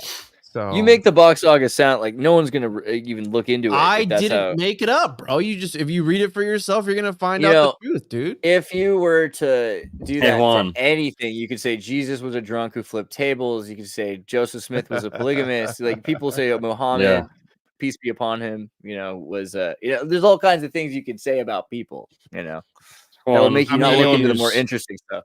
Juan, just you expose yourself over. You expose yourself. They didn't write about it. Listen, if you takeaway from the box saga, just Sean. The takeaway from the box saga is that those fluids who can suck their own dick are the the point of the box saga is that ice and Iceland and hell. Come on, guys. You're foolish. There's more to everything. Don't make fun of that. You're borderline pro-abortion when you start talking against the box saga. All right, dude. All right. Teach me how, bro. The takeaway, it needs to be said. I won't stand idly by and let you mock. It is funny. It's hilarious. It's satirical. That's the origin of that word. It's the bok, the goat. It's gods, it's funnier. They're laughing at the mankind. Okay, the attitude is one that is commendable. It's disgusting, downright. It's disgusting. I don't partake in any of that. But guess what? The takeaway, Juan, is that they cared. They cared. That was precious. To have a drop shed onto the ground would have had their empire collapse. Now that is a totally, in itself, that seems perverted. Okay, whatever, it's disgusting. But on the flip side, you look at today, where our sexual fluids, boohoo, I'll say it, whatever, are treated like disposable garbage, flushed down the toilet, absorbed by Kleenexes. Yeah, you know all about that, Juan. See, I Juan do, has yeah, a I bit do. of a guilty conscience with how much he's flushed down the toilet into the sewage system. Got homunks running around That everywhere, being bro. said, the Socks, everything. takeaway was that they cared, and that was precious to them, and they went above and beyond to never ever shed a drop, whereas we are the fools, we're the disgusting perverts who empty our life force, empty our genetic material down the drain. On the, well, I'll just end it right there with the imagery, but okay. Okay, you really hit the jackpot with that one, bro. That's a good It's all one. good, bro. I got you. What Juan, are we looking? you can't let go of that. You can't let go of that jackpot. It's No. it's 'Cause only it's on the tip of here, your tongue. here. We're always 10 seconds. We're It's always on, a second away from a jackpot joke. it's on the tip of the third eye. No, here. So check it out. I love what you're saying. I absolutely get it. Okay. Number one, it's hilarious. Okay, I read the whole thing cover to cover. It's hilarious. All right, number one. Number two, I did learn there's some really interesting stuff in there. You don't even bring up the Listen, funny Iceland, parts. You didn't even do it good. You exposed yourself. You didn't even read it good. There's way funnier parts. There's a whole part where there's two people whose jobs are to tickle another guy's balls. And you haven't even read that part, or else is that when they're It's watching but you have to think about Shiva, Krishna, Is that when they're Odin, watching the Indo-Aryanism, kids? and how it's connected, and it makes a lot of Is sense. that when they're It's watching the kids trickster. bend Think over, about- or is that listen. after? Oh my god. Oh, okay. The all right, fact no. that there are No, pagan you're followers, adding check on. it. You're adding tricksters. on. No, I'm not. But So you're check it out. Juan, you're just validating the fact that this is real. You're talking about tricksters that are doing these, and this is the Indo-Aryan connection of Odin to Shiva. Like you're proving the connection by all of the strangest things that are shocking to you. Listen, Well, how disgusting and perverted and bestiality is Greek mythology. No one bats an eye. I'm just the not homunculus guy, bro. I'm not okay with the double standard. That's all. Yeah, right. Whereas Greek mythology, it's like, oh, they swallowed what? Oh, he turned into what, and then did what to his own Yeah. daughter? To be fair, Okay, they do that say, makes sense. To be fair, they do say the Greeks invented sex, but the Croatians came up with doing it with girls. So let me say that there is stuff that I learned that were very interesting from it. Like I enjoy the root language stuff. Like that to Yeah. me is super interesting. Okay. And the Iceland model, the idea of hell and this idea, it's pretty important. And Tartarus, and it's not that all there are places gay, that during but the glacial period that there are large parts of the world that were covered in ice, that made it impassable by boats and only passable by like trek, almost an impossible trek. So there was huge isolation, and we can see this is the most logical reason for isolation of civilizations, is that there's environmental disasters that are keeping them from being able to reach each other. And lots of people are dying out. Some people are forced to live in survival mode and very primal mode. And there's just maybe a few places or one place where the weather has caused heat to bring warm water. So there's a spot where people are living rather well, and ironically near the north, right? But we have evidence for that. And of course, if you look at the world from a polar projection, you can see the connection from India through the Scandinavia, Russia, to the United States, Scythian and Aryan connections in that region. So it becomes very clear why we're looking at this story of devastation being done by nature as a trickster god, or these trickster demons or fallen angels or whatever's going on. And that's, again, is corroborated by the Indonesians, right? The Indonesians' whole idea is, what are the Indonesian priests of Bali in Indonesia? They are in Java. They're clowns, right? They have clowns that go around and they try to make the gods laugh, because if the gods have a bad day, they like to kill people. That's what they've learned. So what they try to do is they try to make the gods laugh to avoid storms, right? And so this, just when you start finding that in these different island cultures, you start to see, like, this is not just something that exists in India or in like Denmark, in Would that Iceland. would that be like the heathenism then? Is that what the heathen is like to because a lot of these things too, you have to understand you gotta survive the initiation to extract the knowledge from it, right? So that's like reading Crowley. Crowley was the same way. Like you either can get past all this craziness and extract whatever it is you're gonna extract from it, but you gotta survive. Right. And that's the way I see a lot of these different cosmologies, especially the crazier ones. And I'm the homunculus guy. So I've read some crazy shit. All right. It It takes depends. a So Aleister Crowley just specifically tried to make himself repulsive so that it was a filter. He didn't want anyone who was ever going to be that's surprised what I'm saying. by Yeah. him to join. Like But William Burroughs, most bro. most of these other groups are not doing that, and what happens is some contentious hater of that group, some like other faction of another group, will find and point out the strangest things as soon as possible, which is another reason why like Masons in these different groups are all about, no spoilers, right? Like when people talk about the secrets in these groups, the big reason for them is it's not a secret, it's a mystery, and the mystery is a spoiler, and you're supposed to be at that point of the movie to find out that Tyler Durden is. I'm just kidding, I'm not going to spoil it for you, but you know what I mean. That's why they try to keep these secrets, because the first thing you hear about the Bach saga, it has to do with fellatio. Then yeah, you're probably not going to you're probably not going to dig deeper into the glacial permafrost period parts of the story. Yeah. Yeah.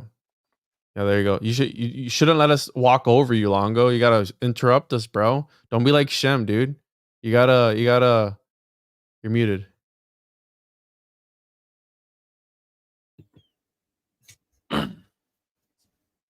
I'm here. Exactly. I love you, Longo, bro. It's all right, dude. It's all love, dude. I'm just saying, I like to troll. And it's got more sperm than the homunculus, which is just it's weird, Just so, it's all right, bro. Don't be like me. All right. You guys want to call it? Look at Longo. Look at Longo's face, bro. You want to call it, bro? I don't know. We're at 3 hours. We're pretty good. Is there anything else you want to make sure that we point out?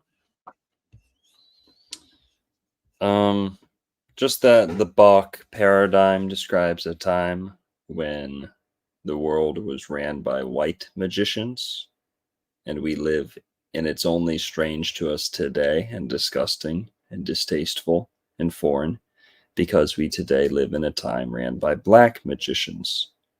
White magic uses fluids of life-giving properties. Black magic, the currency of black magic is blood. Black is blood. Black magic is blood magic. I can prove this to you. I don't care what any, old witchcraft book says about, whoa, black is actually good and this is actually means that. No. The true distinction is this. Black magic is bad and blood, and white magic is good and with life-giving forces. So it is distorted and so foreign because we live in a world ruled by the black magicians, the blood magicians. So who are you siding with, Juan, when you ridicule? With neither. I'm not an occultist. Says But the not an homunculus occultist. guy. No, but I get what you're saying, bro. Absolutely. I get what you're saying. No, it's strange, it's weird, and 100%. Yeah. Okay. Rest my case. Yeah, no, it's fine, bro. It's all love, dude. Like I said, I just find it funny. I did learn a lot of stuff. It's interesting. There's interesting points of it. I was just pointing out the funny bits to me.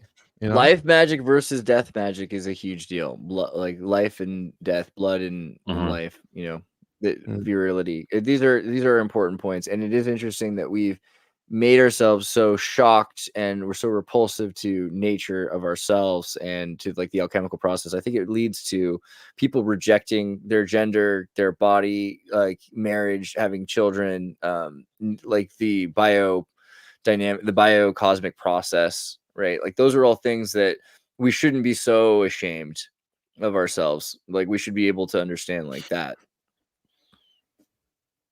All right, boys. 3 hours in.